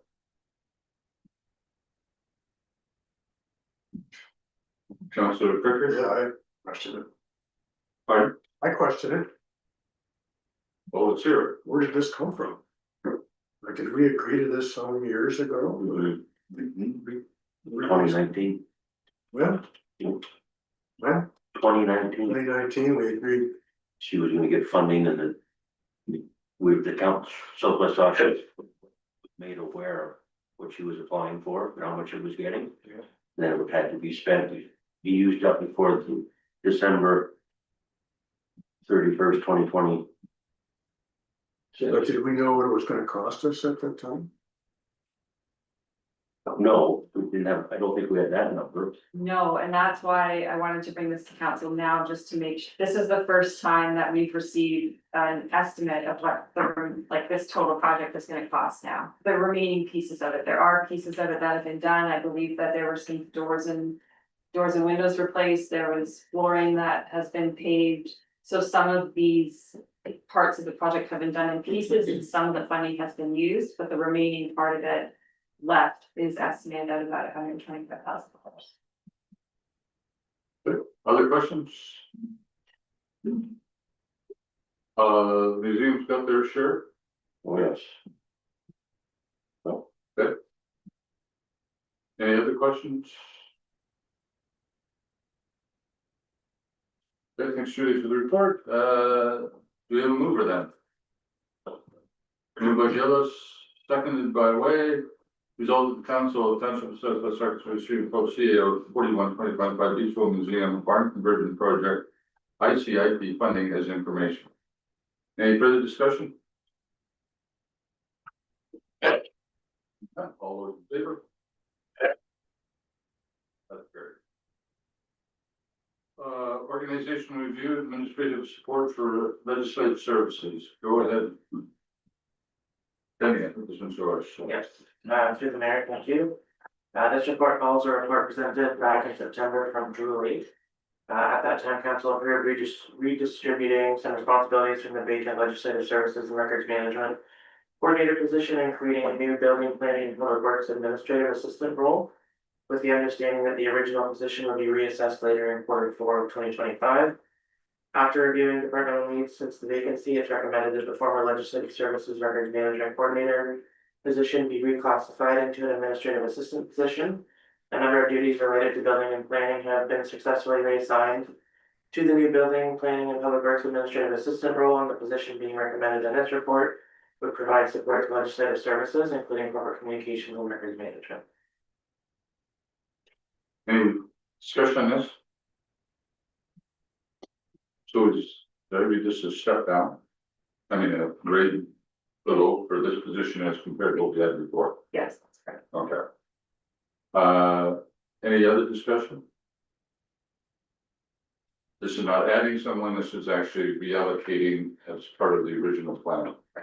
So, okay, so no additional staff, just reallocating the work assignments to people. So, Councilor, you have now. Yeah, thank this, Mayor. I realize we can't get into names and people here. It's a little vague to me, but I'm gonna leave it up to staff to manage the responsibilities of other staff as necessary. Good. Any other questions? The question I had as I was reading this was, is the job description, requirements or whatever you want to call it, of this job? Because it's, I would say somewhat broad, there's a lot of things that could be in here. Is it actually a lower position than what we previously had? Have you gone through the matrix and said, yes, it scores grade 4 instead of grade 5 or whatever it is? I believe so, but it will be reviewed as part of the. Okay. Okay. Was it a lot of stuff in there? Go ahead, I'm Danny. gonna Sorry. comment to that, I would say it reclassifies it because there was a number of things going through the old job description where it was a responsibility, whereas now it's assisting essentially. Okay. Okay, fair enough. Anything further on this? So, do we have a mover and a seconder? Moved by Goodner, seconded by Ray, resolved that the council received report CL 59/2025, organizational review, administrative support for legislative services, corporate communications, and market management of information. And further, the council approve the position profile, job description of the following position with township's organizational structure, administrative assistant, legislative services, corporate communications, and executive management. And further, that staff be directed to begin the process for recruitment for the administrative assistant, legislative services, corporate communications, and records management position. Any discussion? Seeing none, all those in favor? Opposed, that's carried. Delegation of authority. So, for reduced load. Adam, what did you want to tell us about this? Thank you. I don't have a whole lot to add to this report. I do think it's a good idea. It allows us to take weight restriction off early and more importantly, put it on early. We've seen in the past that it should be on earlier. March 1st sometimes isn't, it's too late and so we manage to the road. So with that, I'll open up questions for everything. Okay, any questions, Paul? Just how are you gonna get that information out to the truckers?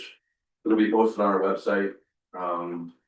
It's countywide, so we're gonna county website, our website. Also, there's gonna be signs on the road. So we try to give a couple days notice or a few days notice that we are gonna put it on early. On the websites, but other than that, so there's not much more we can do to let them know. Councilor Jones. Through you, Mr. Mayor, Adam, if you do end up putting half load on early, does that mean automatically it will end earlier? No, or that'll be at your discretion as Yeah, well? it's at the discretion, it'll be at all Washington County Services or supervisors, our ruler association will make that call. County. Good. Any other questions? So the one I have on this one is, the point just made, how do you get that word out effectively and fairly to everybody, right?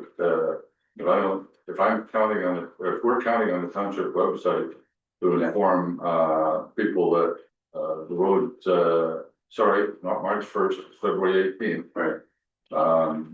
I'm just doubtful it's gonna work. I don't know how we do it other than, some kind of advertising on Highway 19 doesn't actually help, right? And there isn't much more we can do. We put it on all websites and then our social medias, Twitter, Facebook, all that. And there's not much more similar to a significant weather event. If we're advertising people, that's pretty much the only way we get it out there. So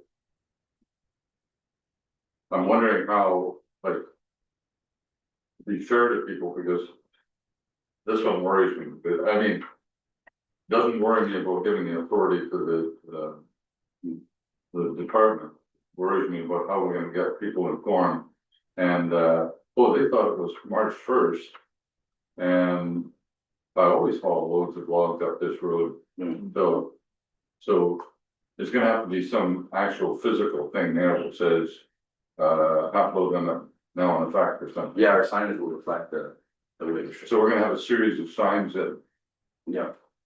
Counting be a continuous period from date of determination until the date of stopping. Yes. Yeah. Okay, so it's not like it's gonna be this week, next week. No. Okay, Put it on. Councilor, Thank you, Mr. Mayor, through you, Adam. In a typical year. At what point, like, how much notice could you give for a road load restriction?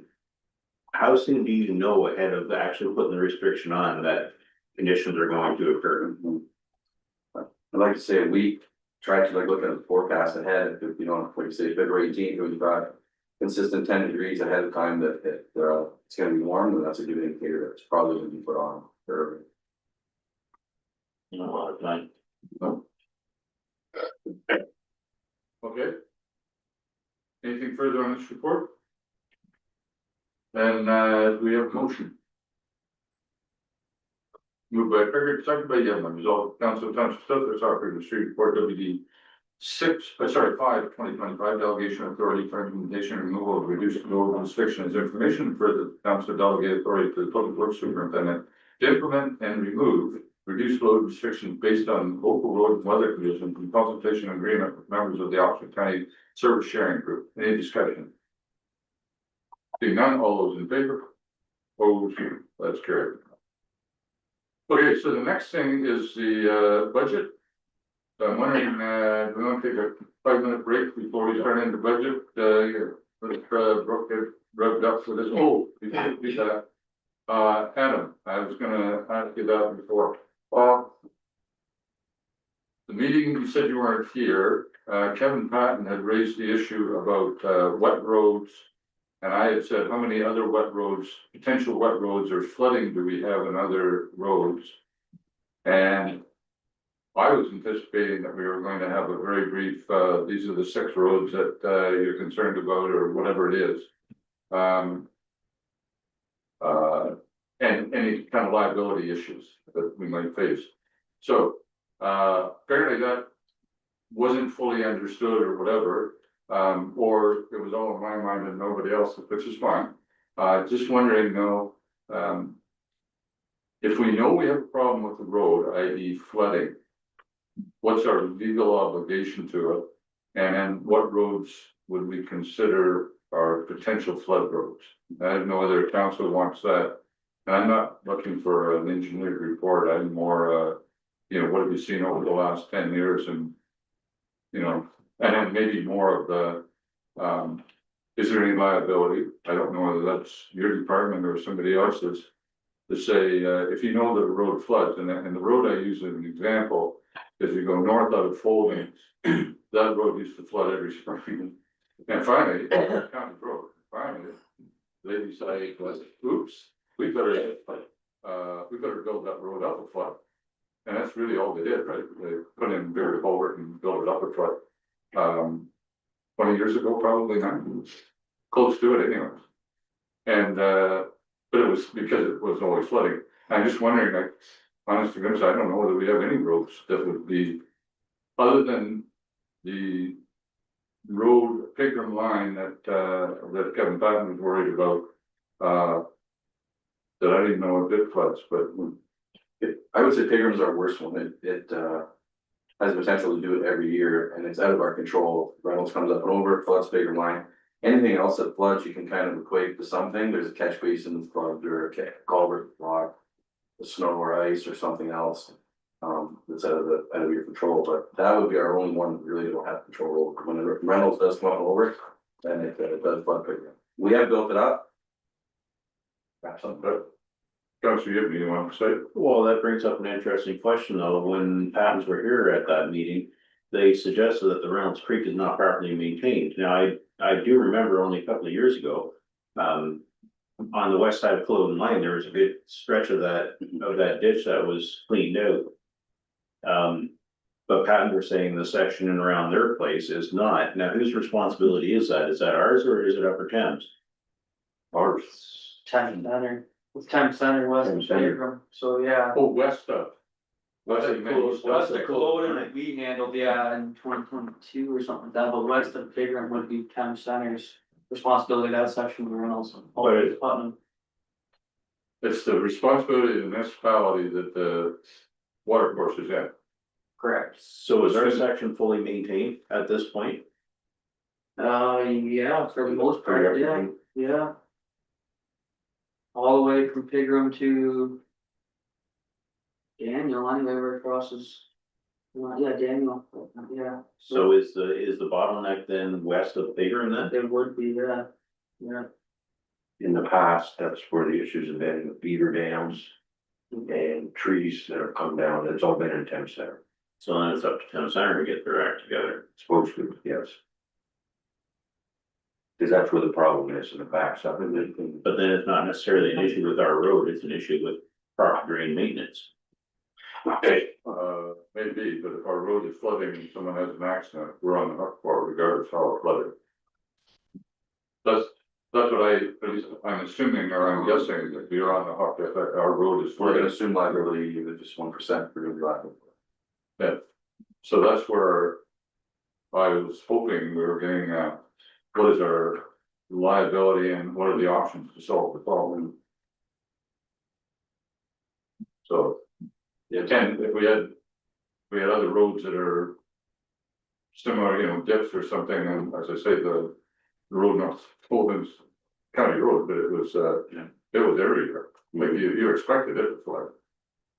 And it did. like clockwork, sorry. Councilor Yedlin. It seems to me that step one would be to send correspondence to town center and ask them to clean out their portion of the Reynolds drain so that our road doesn't flood. We may be reliable, but I would assume we could pass a portion of that along if it's in proper maintenance. Well, half the road would be theirs as well. Yes. So, that might be, something staff, senior management could resolve. Yeah. Okay. So you don't think we have any other wet roads that we have to worry about? Nothing that's consistent, like I say, it's normally something's happened, like a culvert's plugged or catch basin's plugged or something has happened. It's not, nothing consistent. Okay. But, Councilor Yedlin. Right through you to Adam, Airport Road and through the Durham wetlands, so we're good there. Yeah, there's, like I say, nothing, there's a little bit just east, or sorry, west of Durham Mine that comes out a little bit there, but it's normally just snow plugged and culvert. Other than that, it's normal. Okay, all right, thanks very much. Let's take a quick break then and then we'll come back to budget.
Starting with the budget, Brooke. Okay. Your report. Oh, just before you start, apologize, Councilor, last meeting I said the loss of the money from Ingersoll was 5%, it's actually 6.2. So a little better than what I guesstimated, so. Go ahead, Brooke, please. I just put together a quick, high level summary of some of the discussions that took place, last Monday. Starting with general government, most of the discussions are around the community grants. I think we've heard from most of them. We're at $36,000 total in grants being requested from the township as opposed to 19 last year that we did award. Under health services, I guess the action item, meaning that's what I made the change to this revised draft version. I did receive the Beachwood Museum's final numbers on their budget requests. Their operating grant has increased, it's increased more than anticipated, from 92 to 6,000. And obviously, as well as the barn capital project that you just heard in the CIO's report. The curator is coming to present to council on at the next meeting, December 2nd. So she will have more details on their operating budget as well as their capital plan. So we can discuss that, or we can wait until Stephanie's done her presentation. In emergency services, the main actions there were, we basically increased our contributions to reserves. As well. Oh, I just wanted to note, I think it was Councilor Pickard had asked what the 20% increase was for the emergency pay at Fire Hall 2. I took a look at it. We use a 3-year average. 2023 was a particularly high year. So if we do want to drop that amount at all, I would be comfortable doing so. We do use a tiered pay system with the fire department. So the hours are average, and then we use the top rate to calculate those wages. In the building department, we reduced the building department revenue overall from 267 down to 200,000 even expected revenues. And that took a little bit of a hit. In the roads department, we did remove a capital project from Macbeth Road. The value of 135,700. In waste management, Adam and I talked about this truck many times and did not get it onto our reserve schedule, and in there, it is coming from reserves. The intention was to have it paid through the waste management equipment reserve. So there's no impact to the budget, however, it does impact the reserve schedules. I think planning and economic development, we had discussions regarding the broadband project, what the gas tax funding could be used for. Instead of using it for broadband, and just potentially getting a larger debenture to cover these costs. So right now, overall, we are sitting at 9.49% increase over last year. I don't know where you want to discuss or talk or start tonight. So, what does council want to do with this? So we want to go back over and Paul and Pete, you haven't had an opportunity to make any comments you wanted in general on the budget and or specific things you wanted to talk about, so I'll let you two start. Do you have any notes you wanted to share or comments you wanted to share?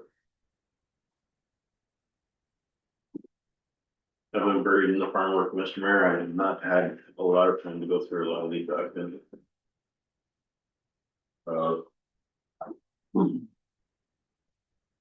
Councilor Booker, any comments you wanted to make? Well, we were just having some discussion here, and I think the Mount Elgin storage area is the one thing that should be just put on the back burner. Because with the new build, there's gonna be lots of room there with the library vacant, so. That was one thing I was looking at as well, so. I don't know, I went through kind of, put stars beside quite a few things, but, most of them have been already, looked at with the. That I was gonna bring up, the one thing, I could not bother going to Good Roads, that would cut a little bit out. I've been there once and it's interesting, but if Bam's there anyway. I guess he could probably really report on everything anyway, so.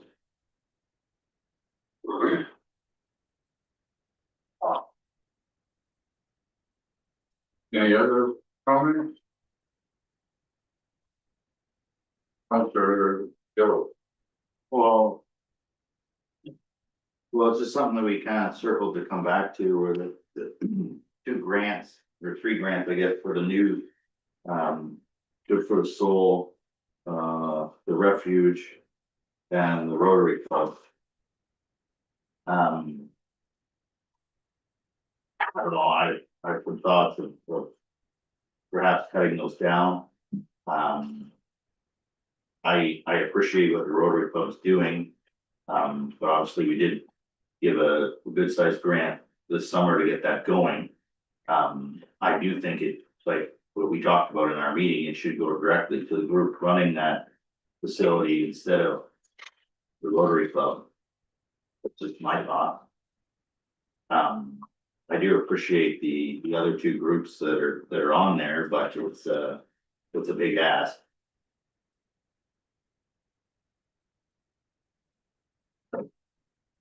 Jason, did you want to comment? Yes, I'd like to see cuts across the entire board there when it comes to our grants. I think that this is not the time to give out a lot of money. I think we need to take our value. Any suggestion on what amount you're thinking of cutting? No, just everything across the board and percentage. And what percentage, I have no idea. Okay. Any other comments? Counselor Yellow. I would support taking the capital project out of the Amalgam Home. Projection for next year. So. Let's get to that in a minute. Can we, we'll just stick for, if you don't mind, for a minute on the grants. Page three. Other, Page sorry, three. this page three. So. I haven't, seen the budget for the, food project in Ingersoll. That's partly my fault, because I haven't asked for it either in the last couple of weeks, so.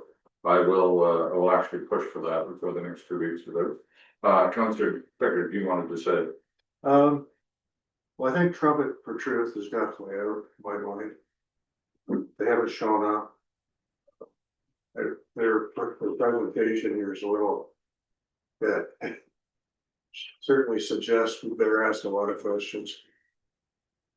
The Good for the Soul Music Festival, I know the suggestion was made that we reduce it.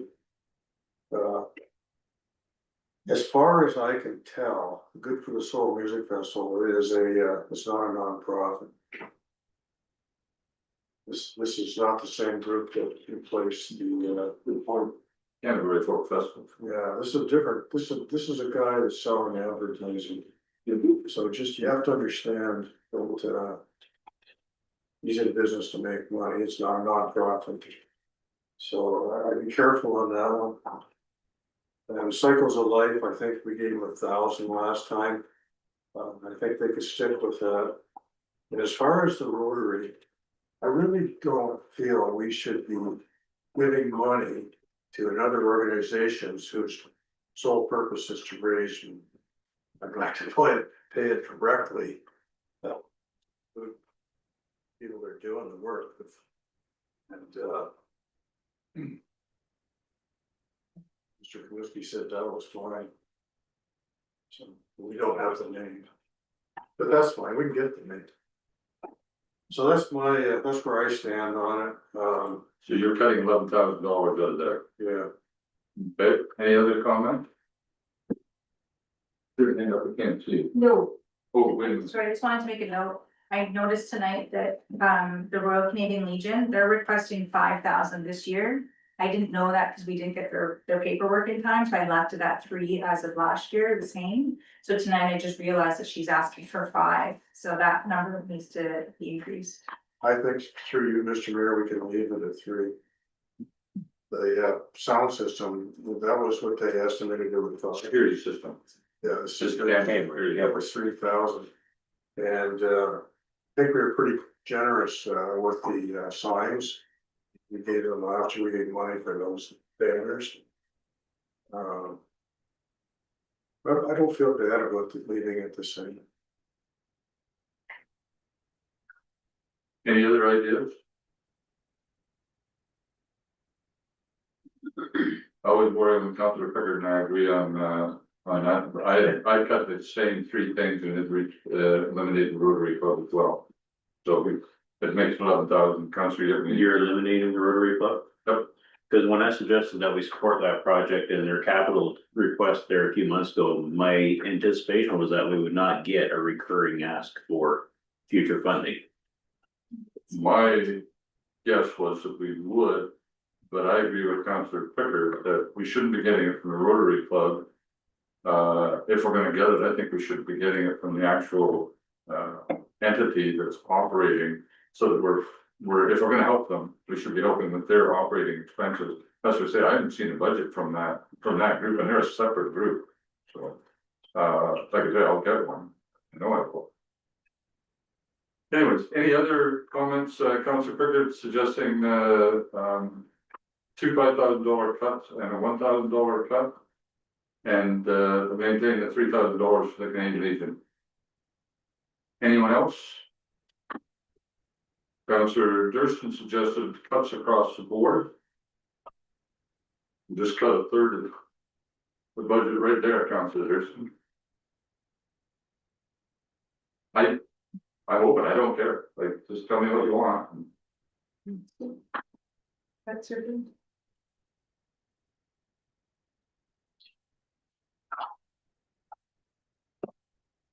Oh, sorry, Councilor Gillis and then Councilor Young. So then, in the ask for the Rotary, like, are we gonna cut that amount of 2, or are we gonna look into whether that group actually, we wanna fund that group itself, that amount of money, or a lesser amount of money?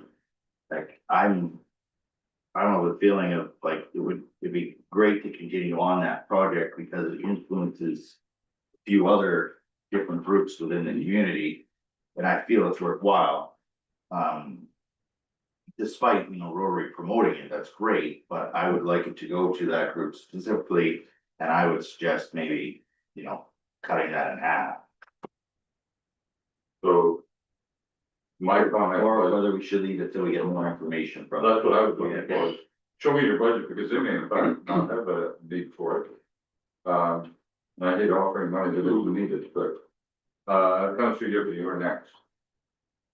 No, I was just gonna make a comment that when I look at the list here, we're talking about very small dollar items. We've already, more or less, I think, if I'm reading the room right, agreed to a third of the overall value being cut there. And the rest of the amounts are in the hundreds of dollars, not in the thousands. I think we need to look elsewhere for bigger savings. Okay. What's the next thing on there? That, Sorry. yeah, that was, Health services, we discussed Mount Elgin Cemetery. Their $2,000 increase over the last 2 years. And we discussed last week about Mount Elgin Parks and Rec, potentially lowering that operating grant from 5,000 to 3,000. is the, what page is the cemetery grant on? 10, each 10.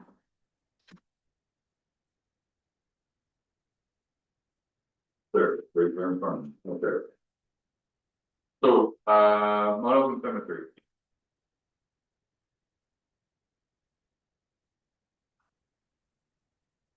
Yeah, it's gotta be cut. Their grass cutting is about $6,000 based on what they showed, what's in the. So I would cut the tree. We put money in to take a tree down, we never took that. So. In 2025. We gave them 8,000, but in 2024 we gave them 6,000, right? Did I remember that right? Yeah. Okay.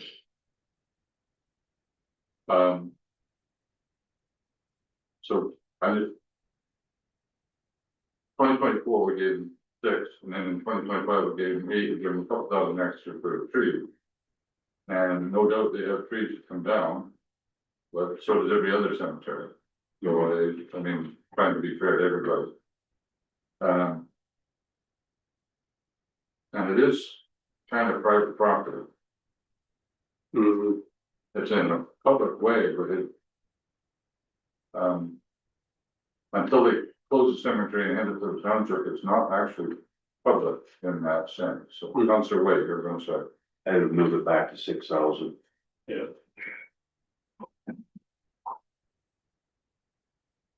And then. Councilor Wade. Another question. I think you said Delmer Cemetery, you just put that into reserves? They have never been here in 15 years that I've been on council. So in a bad year, maybe we just don't take the 1230 and not put it in reserves. I don't know. Cause they've never been here. Wasn't Dave Way here last year? No, No, it's just that they were here, one other. they were here for another thing and we asked them to give us an update. Okay. Okay.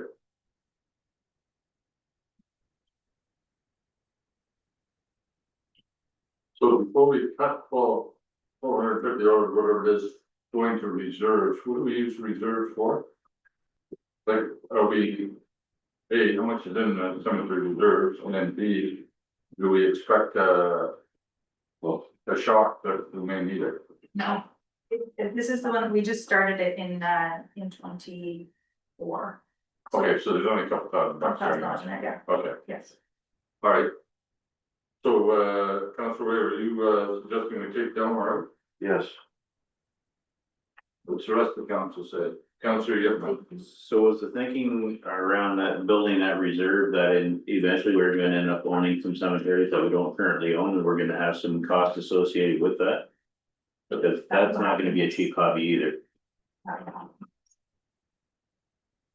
I guess each cemetery has to have their maintenance. As well, but. So each of these cemeteries theoretically has money in the care and maintenance fund, right? Right. Do we have a list of what they each have? We will Mount Elgin and Delmers. So- Care and maintenance. Should they go close? You could fence them off. Or plant them all into trees. And your operating costs would be negligible. It's quick cutting grass and, I mean, it wouldn't be a popular thing, but. Look around the country and there's lots of cemeteries that are inactive. That. Pretty rough shape unless somebody takes a personal active interest in solving the problem, right? They actually cuts it themselves. I don't know, I don't wanna get us in a hole. On the other hand, are we accepting responsibility? We shouldn't be. Councilor Gill. I think for all it is, might as well just leave it there and put it in reserve. Now we have two different opinions here. Which one will we go with? Councilor Yipman. I'll support Councilor Gillis. Yeah. Okay. I was support Councilor Wade. Okay, so Councilor Durston and Councilor Buckner, split the vote here. I would say put it in reserve. And Councilor Durston. No, it's 3-2 now, so, Well, my own no was because I was going to say take it out. Okay, well, I'll split it, I'll say, put it in reserve. I think at some point, we are gonna end up owning some of these and we're gonna have to spend some money. The fact that Delmer isn't asking, I think, suggests that they're doing a pretty good job. Like, you know what they're doing, now they've got a fair amount of land down there. Yeah, they have, an extra 5 acres that they haven't even opened up yet, Yeah. they're being rented out. Anyway, any other comments? Yeah, just at some point in the future, when we do own some of these, I'm not comfortable with not maintaining them.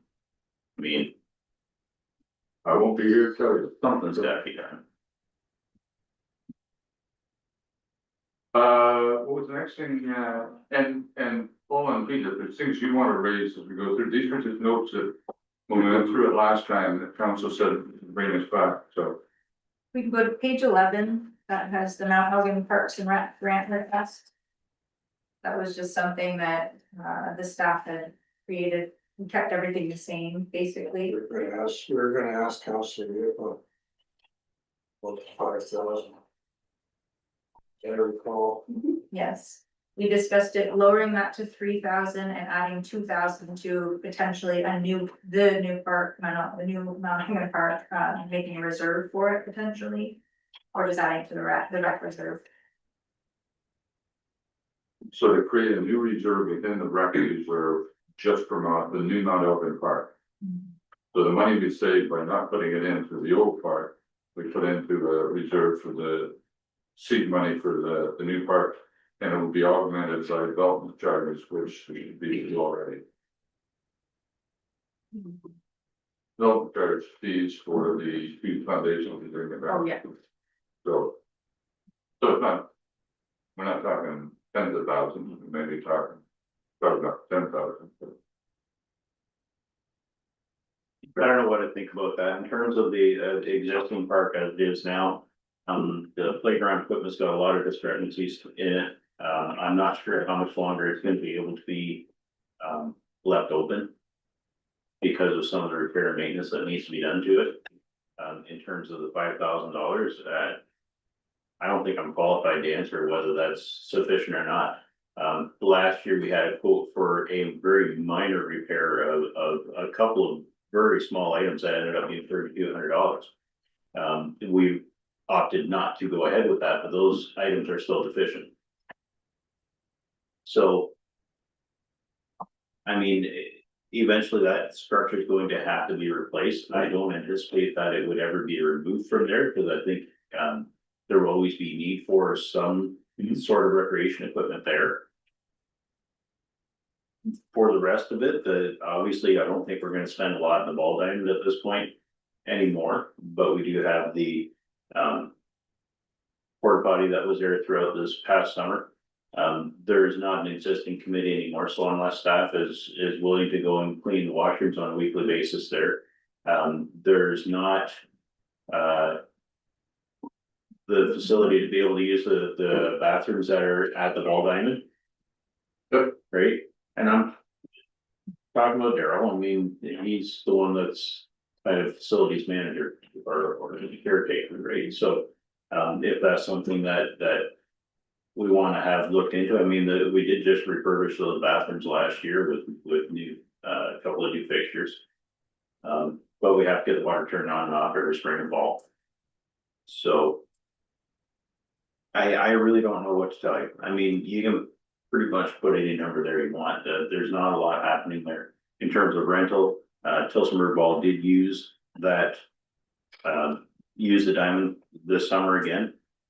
There was some concern around the amount of work that they would have to put into it versus how many other groups were going to be able to use it at their expense. In terms of labor.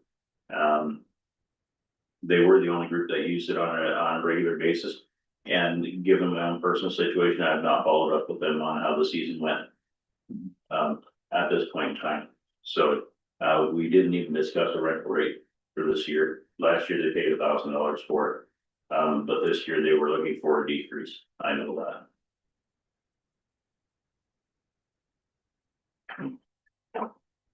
So, go ahead, Julie. We did have a conversation about the maintenance of the park going forward and that staff would be taking that on. And so if I recall, the conversation that we had was this recommendation that we lower it to 3,000. And then, Darrell will be assisting, of course, with the maintenance of it. I believe we would be renting a porta potty again. If, the diamond's gonna be used, there was a group that expressed some interest. And suggested some improvements to the ball diamond, and we thought that if there was 3,000 there, that would be enough to kind of help with that. And I believe there is still some money in their, like in their bank account. That we could potentially utilize for if playground repairs come up that they need to be addressed, that there's some money there that we can use for that. So the question is, what's the number? 5,000 right now. I know, what's the number we're putting in the 2026 budget?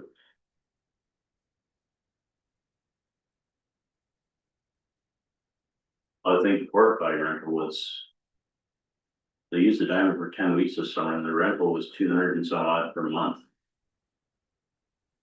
So there's 500 just in the porta potty rental on its own.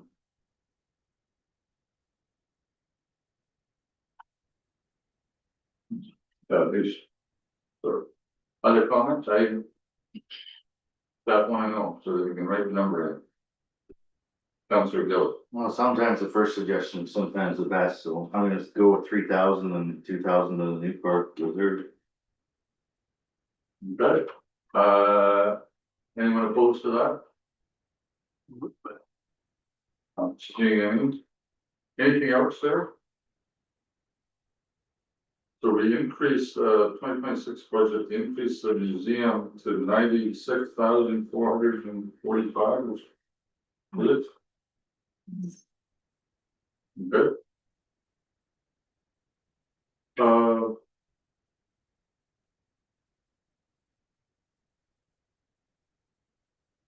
Other grants, I'm just on page 12, we didn't really do anything with any of these.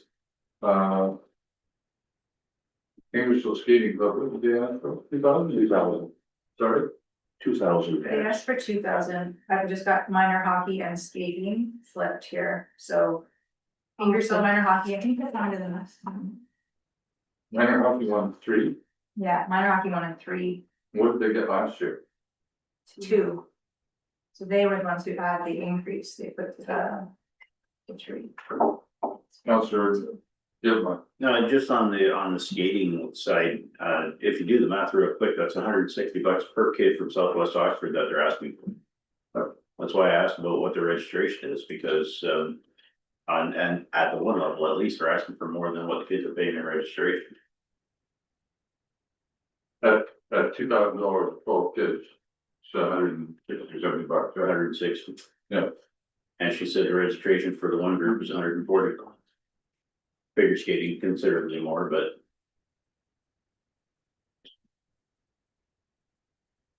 On the other hand, we don't have any arenas and swimming pools, it saves us huge amounts of money, so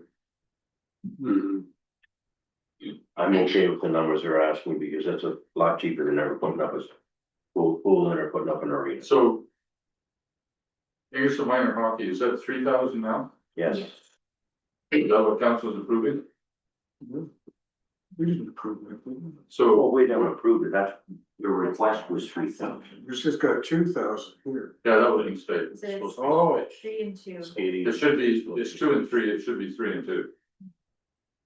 So, in some minor hockey, are we in for 3,000 or 2,000, or what number are we in for? 2,000, How much? 2. 2. 2. One suggestion for 2, others? 2. Anybody else? It was fine. Okay, so that's 2,000, skating club, 2. 2. Hildenberg minor hockey, We didn't hear from them. I left it in case they contacted us, but we haven't heard from them. 0. I like that one. okay, so that's minus 3,000 on that. So 7 becomes 4.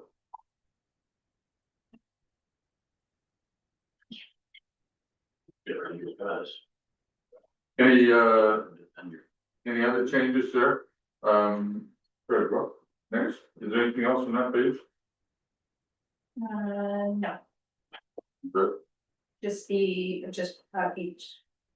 Sorry, not that page. Just the museum's capital changed on page 13. Other than that. That's it, the house services.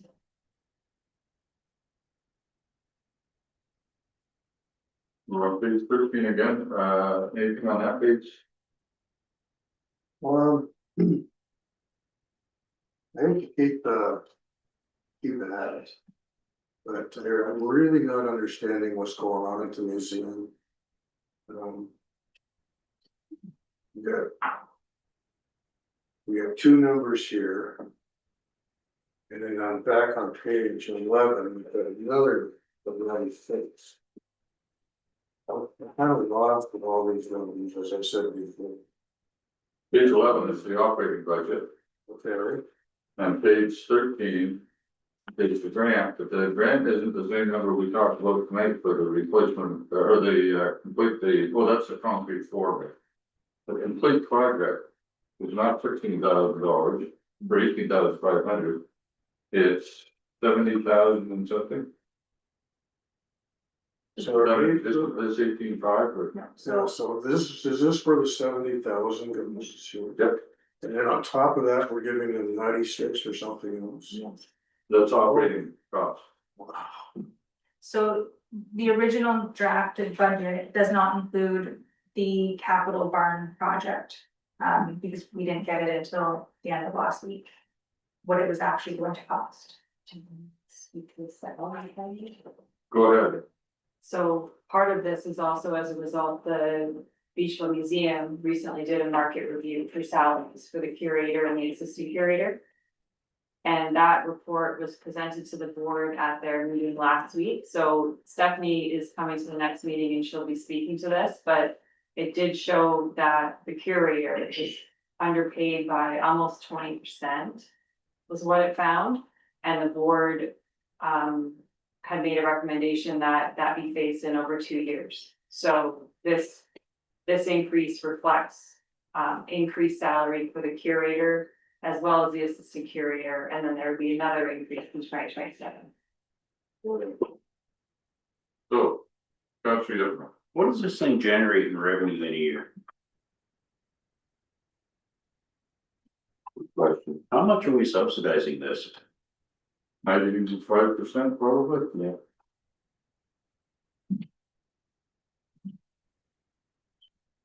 Arts and culture is an expensive business. Maybe too expensive. Maybe. This is really awesome. Councilor Gillespie. So the part, not that this makes it easier to swallow, like the concrete floor was not done in 2025. So it was budgeted and there was money set aside for that, it did not happen in 2025. Right. So that, So that's 16 is actually held over in last year. yeah, But the 18.5, whatever it is. As compared to 70. Is that the same 18.5 and 70, the same for the same outcome? Yes. Okay, so we actually reduced the budget by 18.5 and increased it by 70. All coming from Rush Reserve. Yeah. Yep. But it still all came from taxes. We haven't got a report from them, anything. It's all blank pages. Yeah, she's coming next, Coming next. because we just got the report from Warren Apple Grove last Wednesday night. It is high, I will agree. We said that museum, what is this, city level? So I'm not sure there's no. Maybe so. The increase in operating grant was the wages as well as the museum board is requesting that they join our health benefit plan. Do some. That's also an added cost to this operating grant. So, since it's coming to the next meeting, will we move on to something and come back to it at the next meeting? I don't care, I mean, I would wait till we receive the report from Stephanie, so she'll bring the actual numbers in. Like, I'd just like to understand, we're spending 70,000 in order to get some kind of grant of 30,000. The original grant was almost $98,000. 98,000. And we have spent some of that over the courses since 2019, the barn floor and stuff like that. I can. You want me to give you some numbers here? The wages for 2026. is this operating or grant? This, Operating on capital. what's that? Operating on capital. Operating, this isn't, this is, Yeah, let's wait till next meeting for the operating. we'll bring it back. I'd say we just table it and we'll talk about I'm it. not understanding it at all. Okay. So we started out with the project that we thought was $100,000 to revamp that barn in 2019. Right, It included more than that, more than 100,000 or more than? more than just that barn.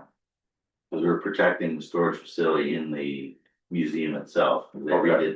redid the floor in the basement of the storage facility. And then you used some of the funds to redo the floor in the other barn that was Right, basically fell through. It was asphalt instead of cement. yeah, And the bulk that's left is for finishing the other. right, So the deal with the grant was to get it to a fully temperature controlled. Storage facility. And working with the engineer, because. This is not the specialty of the board, we thought going with through an engineer was the way to go about it. There are some things that have to be done in this building. Obviously, we talked before, council seen a proposal for, the heat pump. Suggesting going that way for controlling the temperature. Having to do a couple electrical upgrades. They have to put a couple, what are they called, jack studs in the, truss system. To be able to hold the weight, like.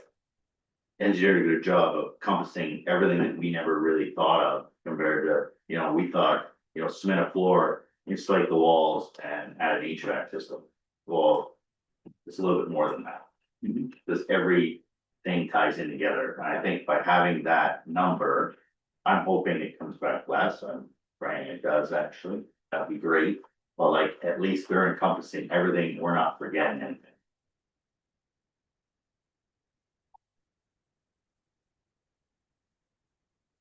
okay.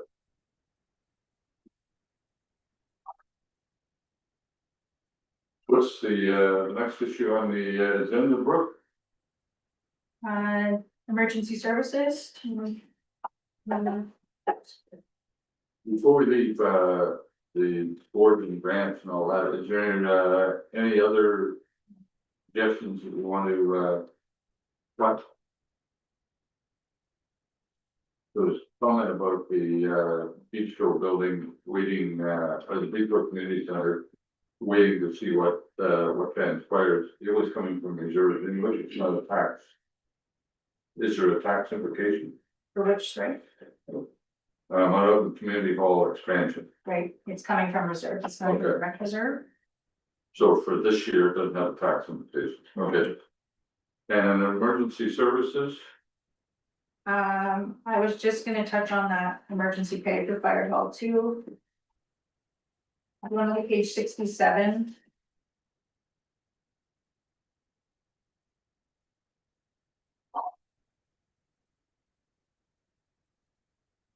The line, with the GL ending in 1112. Emergency pay for fire hall 2, it's, you can see on the increase decrease up to end is 20%. If you'd like to see that come down a bit, I think I could bring it down by 10,000.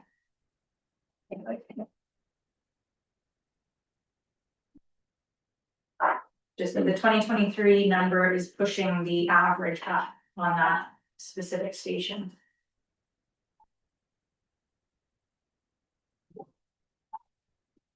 compared to, or back compared to. Yeah, it's 20% increase in the prior year. Okay.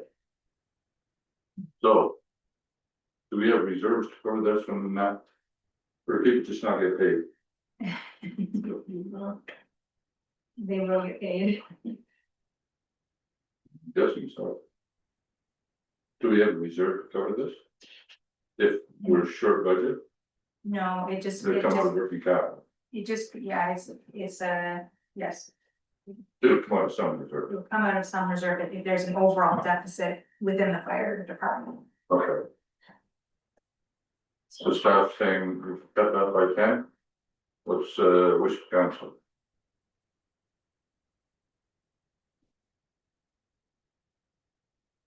Cutting it by $10,000 or 10%? $10,000. That's what I thought. I'm looking for somebody to say yes or no. Yes. Yes. Sounds good to me. Good. On this 10 now. The lady's paying, that's paying the bills is good with it. Okay. 112. The I'm thinking it's this one. 76, this, yeah. Ends in like 1. That's line 112? Yes. And then I think that's it for fire, unless you wanna review any of the reserves that we, contributions that we updated. Councilor Booker. I just have a question about the CCAM storage. That's the newest fire hall we had, and they've run out of room already. Right. Well, can you, Are you asking me, but well, I just wondered if you had a comment on it. I think, part of it has to do with our combined training with the other townships that, that fire station lends itself well to other training. The Rich Sock is from Oxford County. There's a lot of props and other stuff that's got brought in. That isn't probably being stored properly, that should be, that will get a little bit more life out of it if it was actually stored better.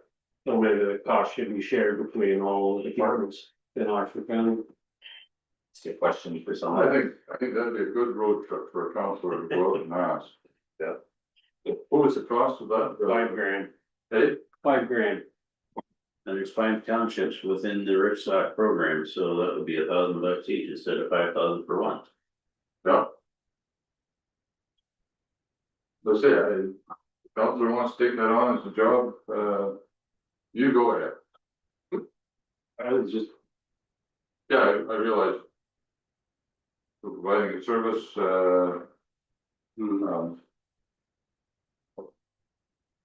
yeah, I wasn't worried about that one, particularly, but.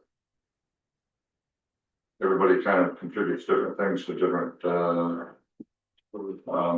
services and. They're gonna work together, you gotta do your share, so Councilor Yipman. Next line down, crack seal line, parking lot at Fire Hall 3, is that for painting parking lines or is that for sealing up cracks? Doing crack. How was some parking lot? It was not great when it was done, and we're gonna pay for it not being great since the day it was put in.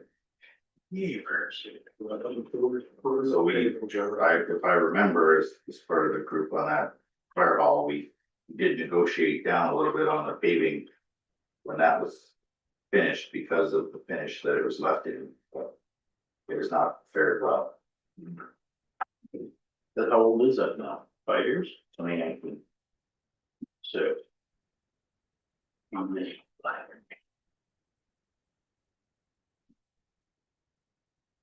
think a couple of things too, is, sort of. Overage in territory, a lot of the pavement was on, stuff that we, put in the base and then. Would have been nice if we cracked it for a year or two before we paved it, but that also makes a heck of a mess of trucks and. Somebody gets stuck someday and creates a whole bunch of trouble too, so. I think they should have done a lot better job, like, they said last time, perhaps. Lesson about hiring construction managers to oversee on our behalf, so Councilor. Yeah, I was just gonna say, the Canadian Tire Store in Tillsonburg was built on a ruddy ravine. They filled in 20 feet of fill and packed it and built a store on top that still hasn't collapsed. I think we could probably do better on a parking. I would hope so. Years. That kind of makes me a little ticked off. Yep. Let's start not doing one. And the next thing was, I was just gonna note, we did remove the fire chief utility slash command vehicle for 80,000. Everything's in agreement with that, right?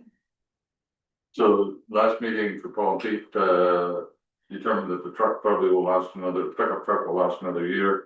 And instead of taking the whole 80,000 out, I think we took 40,000 out, moved it to reserve and put the other 40 out of, taxes. So put 40 in for next year, if the vehicle needs to be replaced then. So the full 80 was gonna come out of taxation if it had gone through this year. No, it was coming from the reserve. So it come from reserve, Yeah. but we're, we'll get to that one. And then, And then, building, we reduced the building. permit. before that, the fire emergency services, changing every month to reserve. Yes, sorry. So we were going to create a new reserve specifically for SCBA with a contribution of 50,000 in 2026. And hoping that an additional, the annual contribution will continue, in later years. We increased the communications reserve contribution from 10,000 to 5,000. Increased it by 5 to 15. Sorry, to 15, sorry, yes. And then we increased the vehicle reserve, by, up to 4% from 2%. Good. Any questions on that? Right, then you the building was next. Yeah. That was just reducing the Eagles and Pratt Avenue. Brought it down by 6 to 7,000.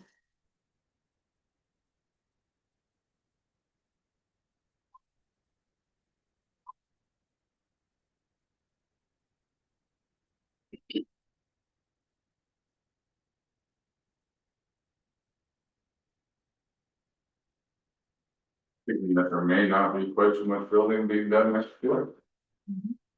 And it doesn't look like we're gonna do quite so much this year, so. Maybe way under budget this year. But. Anything else on building? What was next?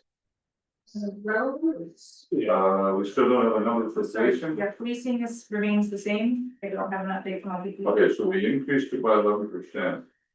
But we don't know what the real number is gonna be, because we were told that the maximum increase this year will be 11%. So, check with a couple of other lower tiers, and they're putting 11% as a thought. Assuming that, we're gonna get a thing for the whole.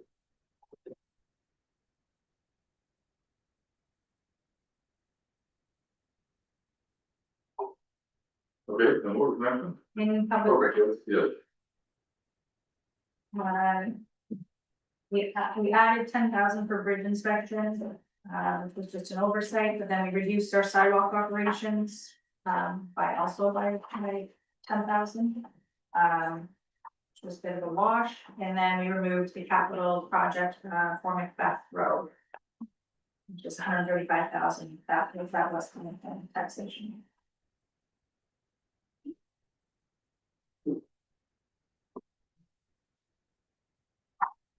So if if you remove a project. Does that mean that people won't show up that day, or does it mean that they're gonna be doing other stuff like that? We bill 135,000 to the department. And we're gonna pay them whether they do that project or another project, or, cut grass or whatever. Is it actually a tax saving? And the answer is. I mean, it's budget saving, but is it a tax saving? Because if they weren't doing that, they were gonna be doing something else, I assume. Either that or maybe they don't have so much overtime, or, like, I mean, it'd be fuel and stuff savings, and maybe machine rental and that sort of stuff. But of the 135,000, it's not gonna be a huge portion.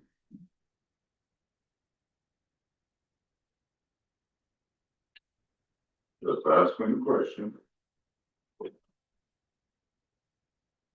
So then does it benefit us to cut it because that work's gonna have to get done at some point?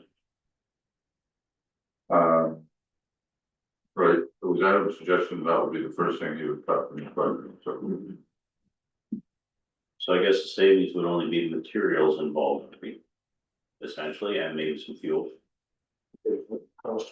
No, pavement wasn't in the 135, I was just reconstructed to get it ready with paving was 147 at 197, 197,000 pavement. Wow. You personally, or one. Just done, well, not quite 3/4, yeah. I mean, we end up taxing people on a budget and then allocating the money out. So at the end of the day, it has to work out. I'm just saying, sometimes things like this look like they're gonna save you money, but if we don't actually, you know, if we can reduce overtime or contracted out services so that maybe our folks do more of the work on another project than we would have normally contracted out, then that's fine, but if they're not, we have to be careful. This is kind of smoke and mirrors as far as savings. Councillor, Well, it is until you get to 2027 and you have to pay what you constructed in 2026. If we don't reconstruct next year, then we don't have to repave in 27. That might be able to be put off for another day. would be, I would thank you, because you're gonna have to reconstruct before you pay. The reason that road was brought up was to get from Sulphur Farms coming over to Durham Line on pavement instead of right. A little bit of Macbeth would move a lot of traffic, so potentially move a lot of traffic off 19 and over to Durham Line. I think that was Adam thinking. I don't think that's kind of well spent. Next item, No impact to waste management, just added the truck. Coming on there reserves. And then after that, we're just planning and development the broadband project. discussion.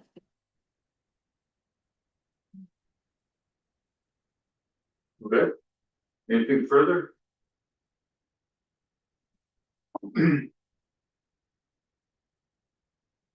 And so the difference tonight is,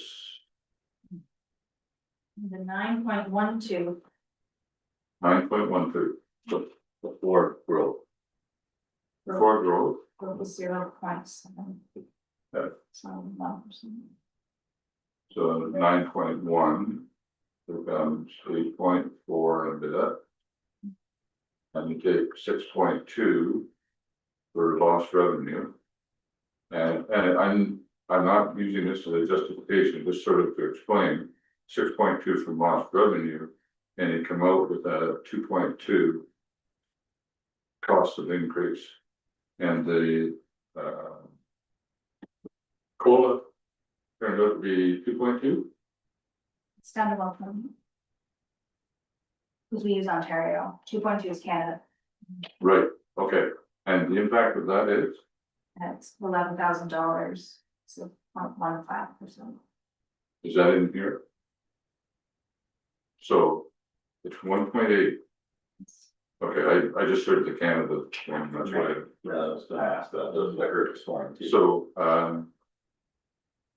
So second, you said that was 11, sorry, $11,500, which is 0.15%. 0.15. So that brings the actual tax increase to 2.05 after growth and removing the lost income. Not that we don't have to pay taxes, I just want to be clear on that, but the actual increase in the tax levy that is because of increased service and paying staff and all that sort of stuff is actually 2.05%. The actual tax levy is 9%. But that 2% is incorporating the upgrades to the museum, it's incorporating our requirements for the broad, or for the fiber optic network. It's incorporating, contributing to all the reserves that we've agreed to contribute to. Where are we gonna try and find any more savings on this? I get that 9% doesn't look great to the public, but when you stop and think that over 6% of that is lost revenue, that's out of our control. Yep. What's the county portion, what county increase looking like this year? Right now it's, they've only got one budget meeting. I think it's 7.2 or 7.3. Their growth is a little higher, 1.5 or something. I think they're 5.7 maybe. And do they experience any lost revenue due to the closure of a large manufacturer? A lot more than we do. Okay, It would be 10 times what we do, and is that but in their budget. Is that factored into their 5% increase? No, in their budget, 1%. Yeah, but has that been factored into the? Yeah. Okay, Yeah, but it's compared to ours, 6 point something and 1. Yeah. I mean, one gets lost in the dust, but, anyways. Well, and as I say, I don't want us to sort of go, oh, well, it's only a 2% increase. But I think we do have to understand, because if inflation was 1.8 or whatever, and our budget is 2.05, we're slightly over inflation rate. But I wouldn't say we're outside the ballpark. Like, and to your point, are we advancing things? Now, you can argue, are we advancing the right things, but are we advancing things, for example, we could wipe that out by the $50,000 we put into, increase for SCBA. Let's not bother putting it in, we'll wait 10 years and then spend $500,000 or whatever it's gonna be for SCBA. Well, we could do that. I just think, I wouldn't do that to a future council. I think we should be, we're trying to help the next generation rather than, I mean, there's municipalities in this province that put it to the future by not funding anything. They don't have big reserves or reasonable reserves. I would say Oxford County does. They've done a good job of putting money in reserves for future. They don't have enough, but they're a lot better than a lot. But I think we should be doing the same. We should be trying to make sure that the future is no worse off than what we got. In fact, better if we can do it. So, anything further on the budget? And go ahead, Councilor Yoder. well, I'm not gonna be at the next meeting again when this gets discussed again. Like Councilor Pickard, I still struggle with some of the numbers coming out of the Beachville Museum. But beyond that, based on our discussion of the last few minutes, I don't see where else we're in find more savings here. Well, as I said, I think you can nickel and dime this thing if you want. But you're gonna pay for it at some point in the future. So, I had a constituent suggest to me a few months ago that we should be closing and selling off some of our community halls. good. Which one? They suggested the smaller ones. You're not gonna get anything for them. No. But you wouldn't have to spend any more on them. Close to the And the, museums killing us.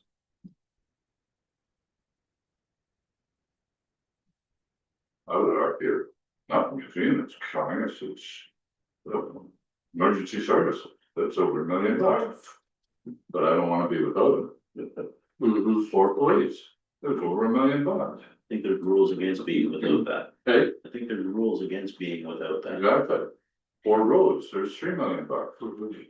Let's just get rid of the roads. Yeah. So, no, it's one of those things, and that's why you need a brilliant group like you to determine the way forward for the community, what's the best, that's your job, what's the best for the community. So. I'm just here to encourage the conversation, make some decisions. Any further direction to staff is things you want considered when, Chris Brook will bring another report at the next council, it'll be even shorter than this one. I assume, because we just need to know kind of the net results. But if we're gonna make changes, then let's tell staff and let's make changes.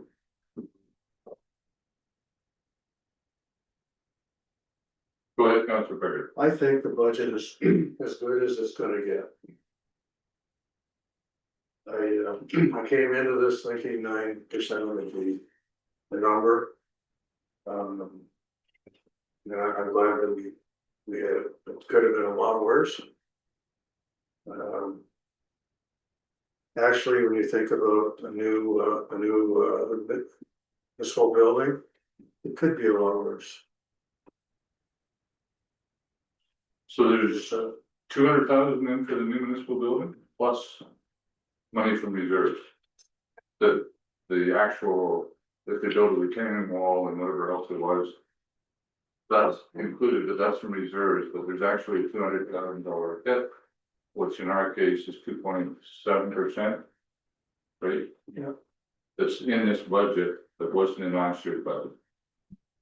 That's what, I actually think the budget is amazing.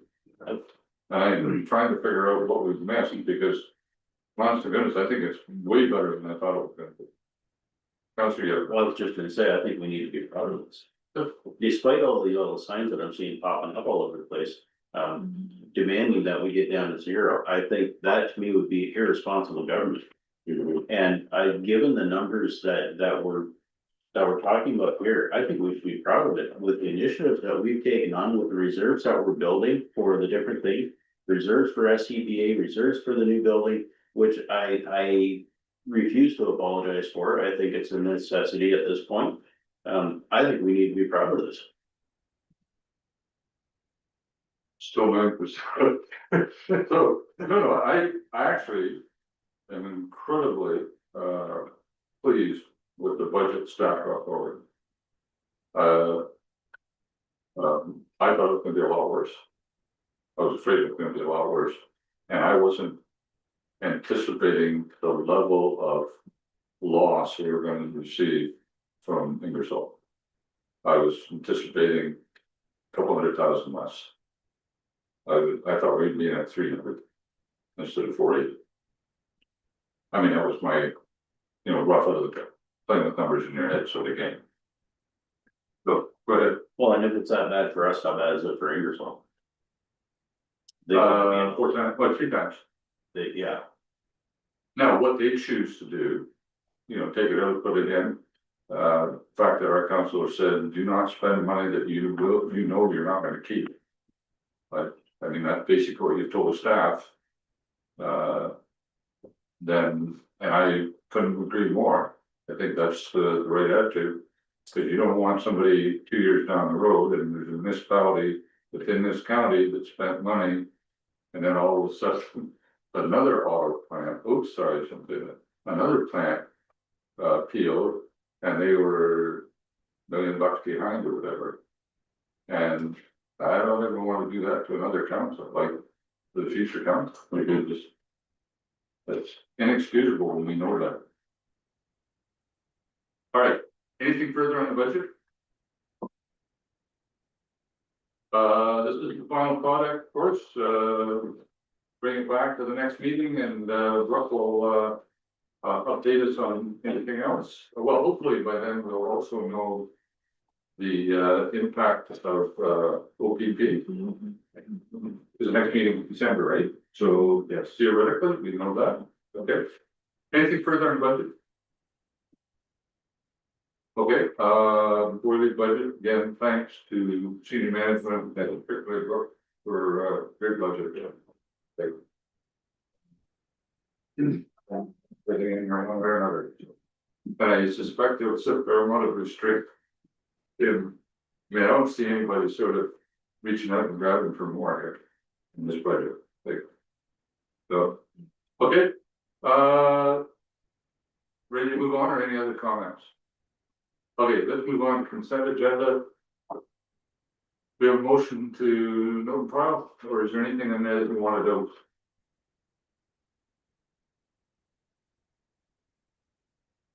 I don't have a consent There is agenda. none. I don't have a consent. There's no consent agenda.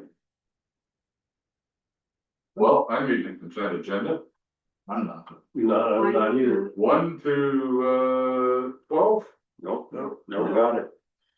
guys, it was No there. file. Yeah, I like that one. Okay, so, It doesn't show up in this one. yeah, I just noticed that it doesn't show up in this one. I just, so, I saw it down there, I thought, well, maybe there's no, Yeah. information. That's what I thought. You ever notice that in the future, just send me an email, because like I've been encountering issues with iCompass and things. Okay. And I'm trying. I just took it. so This one. I would suggest we go to consent agenda for the next meeting. Yeah. And deal with it there. Hey, I'll put everything that's. okay, because there's 12 items. So here. I got There's nothing. none of them that scared me particularly, there's a couple I thought I might comment on, but, It makes Okay. sense that you can see it, nobody else. Yeah. well, some of us are. And interesting enough, I have more problems with, the iCompass than most of you do, because I'm using a laptop instead of an iPad. So, all right, let's move on then, accounts payable, anybody got accounts payable? Yes. Yep. All right, moved by Way, second by Bugner, resolve the following accounts be approved for payment, accounts payable for November 12th to, November 2nd to November 15th, 2025, $242,319.00. Payroll number 23, general, $62,620.32, for a grand total of $304,959.32. Any discussion? Councilor Yvonne. Yeah, thank you, Mr. Mayor, Adam's gone, so I don't know if anybody can answer, it, but the clean out of the pond in Mount Elgin. I presume, given the number there, that there was nothing found in the sediment that was hazardous or whatever, so where did that fill end up going? It just went on surrounding land because that was found, didn't it? So we'll get it Yeah, in hand I'll- for the next meeting. I know that there was Which I nothing. won't be at. No, but it'll be. Oh, in the report. like, I don't know, but I know that there was nothing found, so that did reduce the cost of. Yeah, okay. And it's significant, this, I thought we had thought this might be in $50,000 to $75,000 range. Right. In So, total, the project, hey, in total, the project of this cleanup is gonna be just about $50,000. It is. We had it in the budget for 75. okay. Yeah. So this isn't the whole. It's not the whole, it's just this. Okay.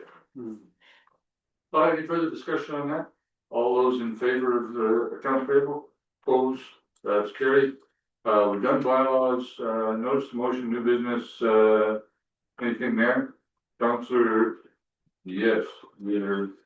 Go ahead. Just a question, park, the CSA park inspections. I've just noticed there's more of them, or there's going to be more of them more frequently, compared to before.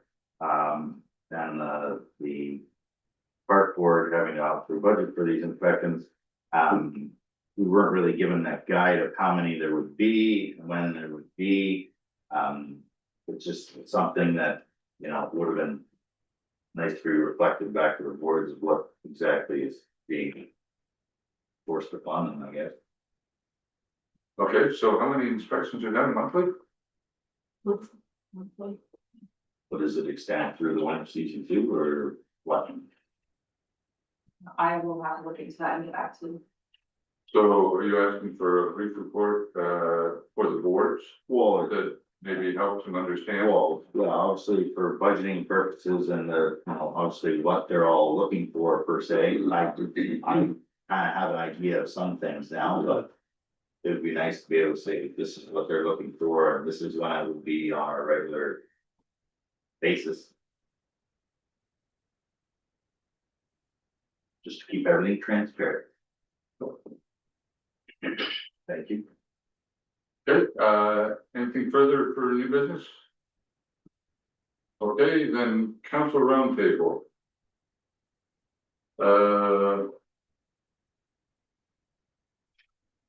Okay, Councilor Pickard. Friday night. Got a team in the Mount Elgin trivia. We brought in some people from outside. Riggers? With them here and I will be there. I'll bring a deck of cards.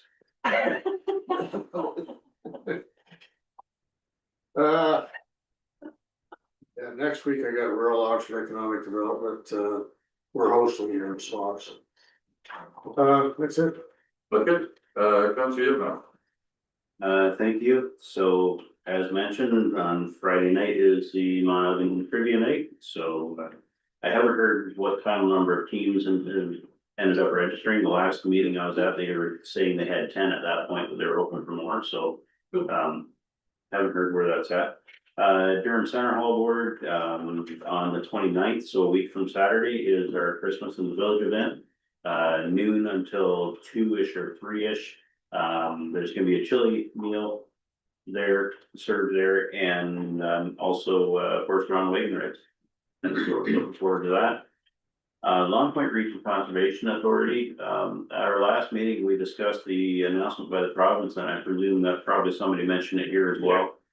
They're looking to consolidate 36 CAs into 7, and there's some consternation about that. That would see the elimination of the vast majority of our conservation authorities.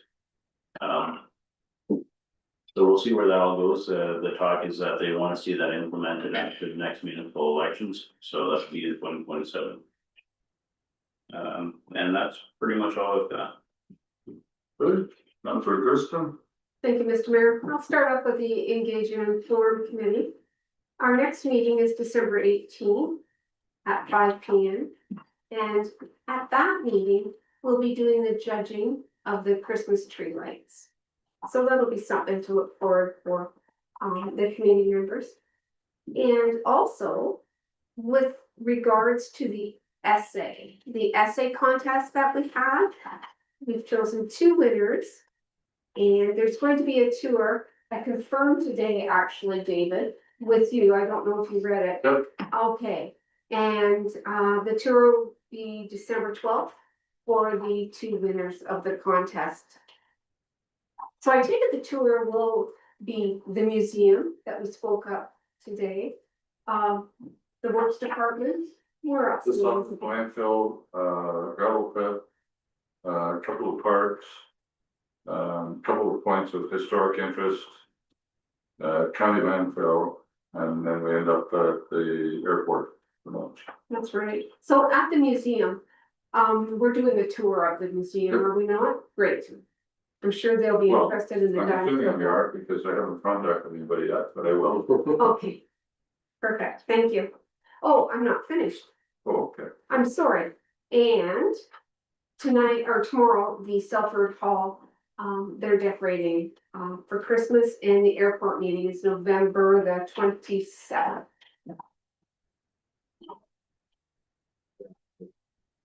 Yeah, it was at my book, and I lost my book. Good. Anything further? Councilor Gillis? Yeah, thank you. I was at the Firefighters Appreciation event last Friday. I think it was the best one the township's put on yet. I did talk to the chief about that and congratulate him. I've heard a lot of positive things about it. So if you weren't there for a good dinner, and you guys missed out. So that was great. I think it was a great event and great to be done. Other things going on, the pavilion that the parks been working on getting done, the framing was going up today, so moving forward on that project, so that's great. Reminder, if anybody's free and wants to stand on a ladder with me at the museum putting up lights this Saturday at 10 a.m. Come join out, so we'll have them ready for light up. I believe it is December 5th, as was mentioned by the Legion today. Their dinner is the 5th at 5, and I believe lighting the lights is at 6:40. Yeah, 6:45 or something like that, so lots of time to get there and have a meal and then go to the lights, so there you go. And Councilor. Really, what all board meeting tomorrow night. Friday night, we have our Christmas tree lighting at the gazebo. I think that's from 5 to 9 or something like that, so. And then the Saturday is Christmas bazaar and the Santa Claus will be there. If you wanna go buy some Christmas presents for your significant other and have the kids sit on Santa's knee, well, bring them along. Catfish Creek board meeting is next Thursday. And now they're quite concerned about this. They figured a lot of GMs will be without a job after this in 27. So there's a lot of consternation about that. And according to the OPP, SWAT was in Zorro Township in a bad accident. The fire department was, Yeah, but it wasn't. I know. Yeah, and maybe they got that mixed up since Shane is acting Yeah, fire chief there for now. So anyway, I thought it was kind of comical. That's all I have. okay, and Councilor Ware. We had our Boston Pizza fundraiser back on the 3rd of November, the night before our day meeting. And I think we brought in just about $450 from our little pizza, which is a pretty good way to make money. Just go and eat pizza and they actually, it's $25 a ticket, and for every ticket you sell, they donate $15 back to the, so it's a nice pizza, you get two. You can order, they have a 2 set pizzas that you can order, or you can make your own or whatever. A salad, pop or coffee or whatever. I just think it's a great way to raise money, so we, a bunch of us went out and got fat and made $450, so yeah, it's good. So next Tuesday of Upper Thames, I'm sure we'll be discussing what has been mentioned between Councillor Yipman and Councillor Bugner. They're quite concerned. One region would be, they would take Upper Thames, Lower Thames, St. Clair, Long Point, Catfish, and Kettle Creek to make it all one. And Essex. Or- And Essex. And Essex, yeah, there's another one in there. That would be one. I thought the Grand was in it as well. No, I think the Grand is Going the other way. going the other way now. Oh, okay. Yeah, I thought the map looked like it was in, so. so, yeah, so there, I'm sure there'll be, some discussion about that. Other than that, it's pretty quiet. The hall's busy and full and every weekend. Till almost the end of, January. Good. Okay, I have a couple things. First of all, the CH was one of the things I was gonna bring up tonight about, for those who sort of don't sit on the boards, understanding exactly what's happening or the potential for what's happening. And, the impact on our own municipality, right? And we're touched by 3 who would now become 1, so. On the other hand, if, I can imagine if you combine those 7 CAs into 1, you would need the current 60 directors or whatever there is, to operate that. It seems a little cumbersome. I did read somewhere that the province said there'd be no loss of jobs. So we're gonna have 7 managers. Anyway, I don't understand exactly the whole implication, but I'm assuming that at your meetings, you're getting that. And I wonder if it shouldn't come back to council, for us to, raise any concerns if we have any. Right, so I don't wanna prejudge. I'm a little concerned about, the effectiveness or of the voice of, issues in Southwest Oxford or Oxford County, across a larger, spectrum, and do we ever get anything done?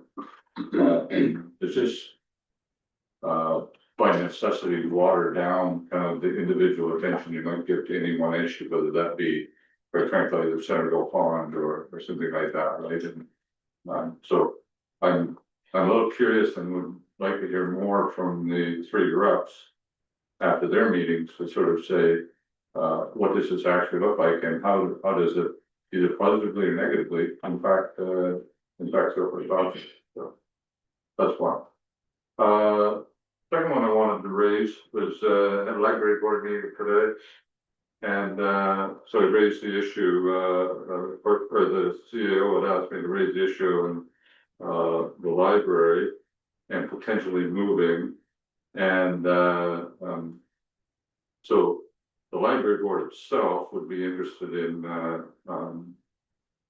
being a tenant in, the new building. But I think we require, in my mind, we require some kind of understanding or memorandum of understanding between the library and the township as to what are we actually agreeing to. So I suggested today that maybe the CAO and the CEO of the library should sit down and kind of bring forward a proposal. I did mention several times today that there's no guarantee that this building is ever getting built.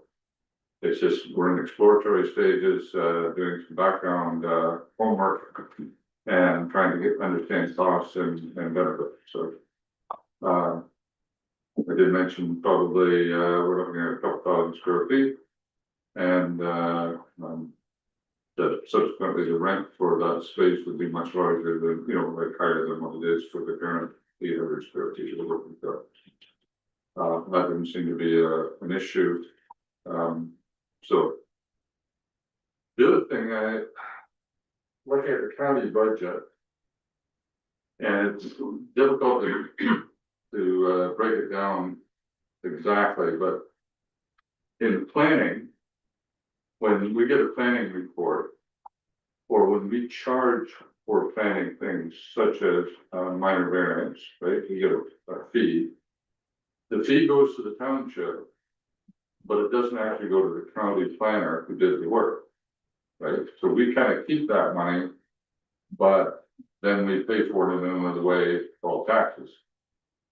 And so a couple of us at county council got talking about, after the last budget meeting, first budget meeting, about how do you properly balance the cost of planning with proponents as compared to what's should be paid by all taxpayers. So, as an example, an official plan, I think, should be paid for by everybody.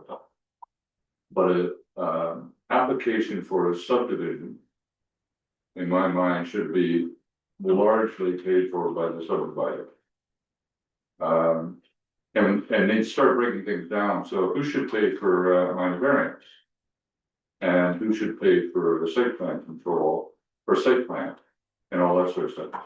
And so it's curious because roughly somewhere a quarter to a third of the income, probably closer to a quarter, that the county gets would be for from proposal or from proponents, and 2/3 or so of their income comes from the tax budget.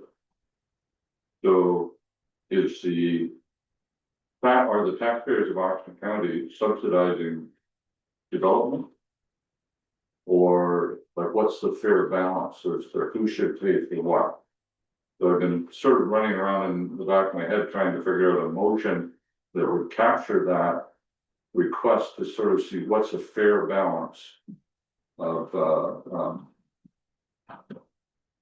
what should the public pay for because it benefits all of us versus what should a proponent pay for that is doing something to benefit themselves, i.e. I take this piece of land, build a subdivision, and I hopefully make money. So I think there's kind of a balance here that we should be sort of striving for. And I think the other part is because we keep the fees for zone changes, for example, that shows up in the county's bill, but we've kept enough to cover all of our expenses and then some. Well, maybe not some, but not much. But anyways, it's one of those things where I think, so one of the suggestions I had was bringing forward a motion to county council asking to look at either philosophically or financially, what's the proper balance? Of who should pay for what? Which quite frankly, I think the taxpayers are subsidizing, development. And I'm not sure that they should. It's not a huge amount of money, I mean, in the county, but it's not a huge amount at all. But, so I had a brief conversation with Paul Michaels about it. And he thought they should probably extend that to, even to the area municipalities about, what do we pay for, what don't we pay for? And, so that would become part of the slightly larger picture. So just reporting that for your interest, if you have any thoughts, don't be afraid to call. So. Anything further for note or for roundtable? Let's go into closed session. We have a closed session. And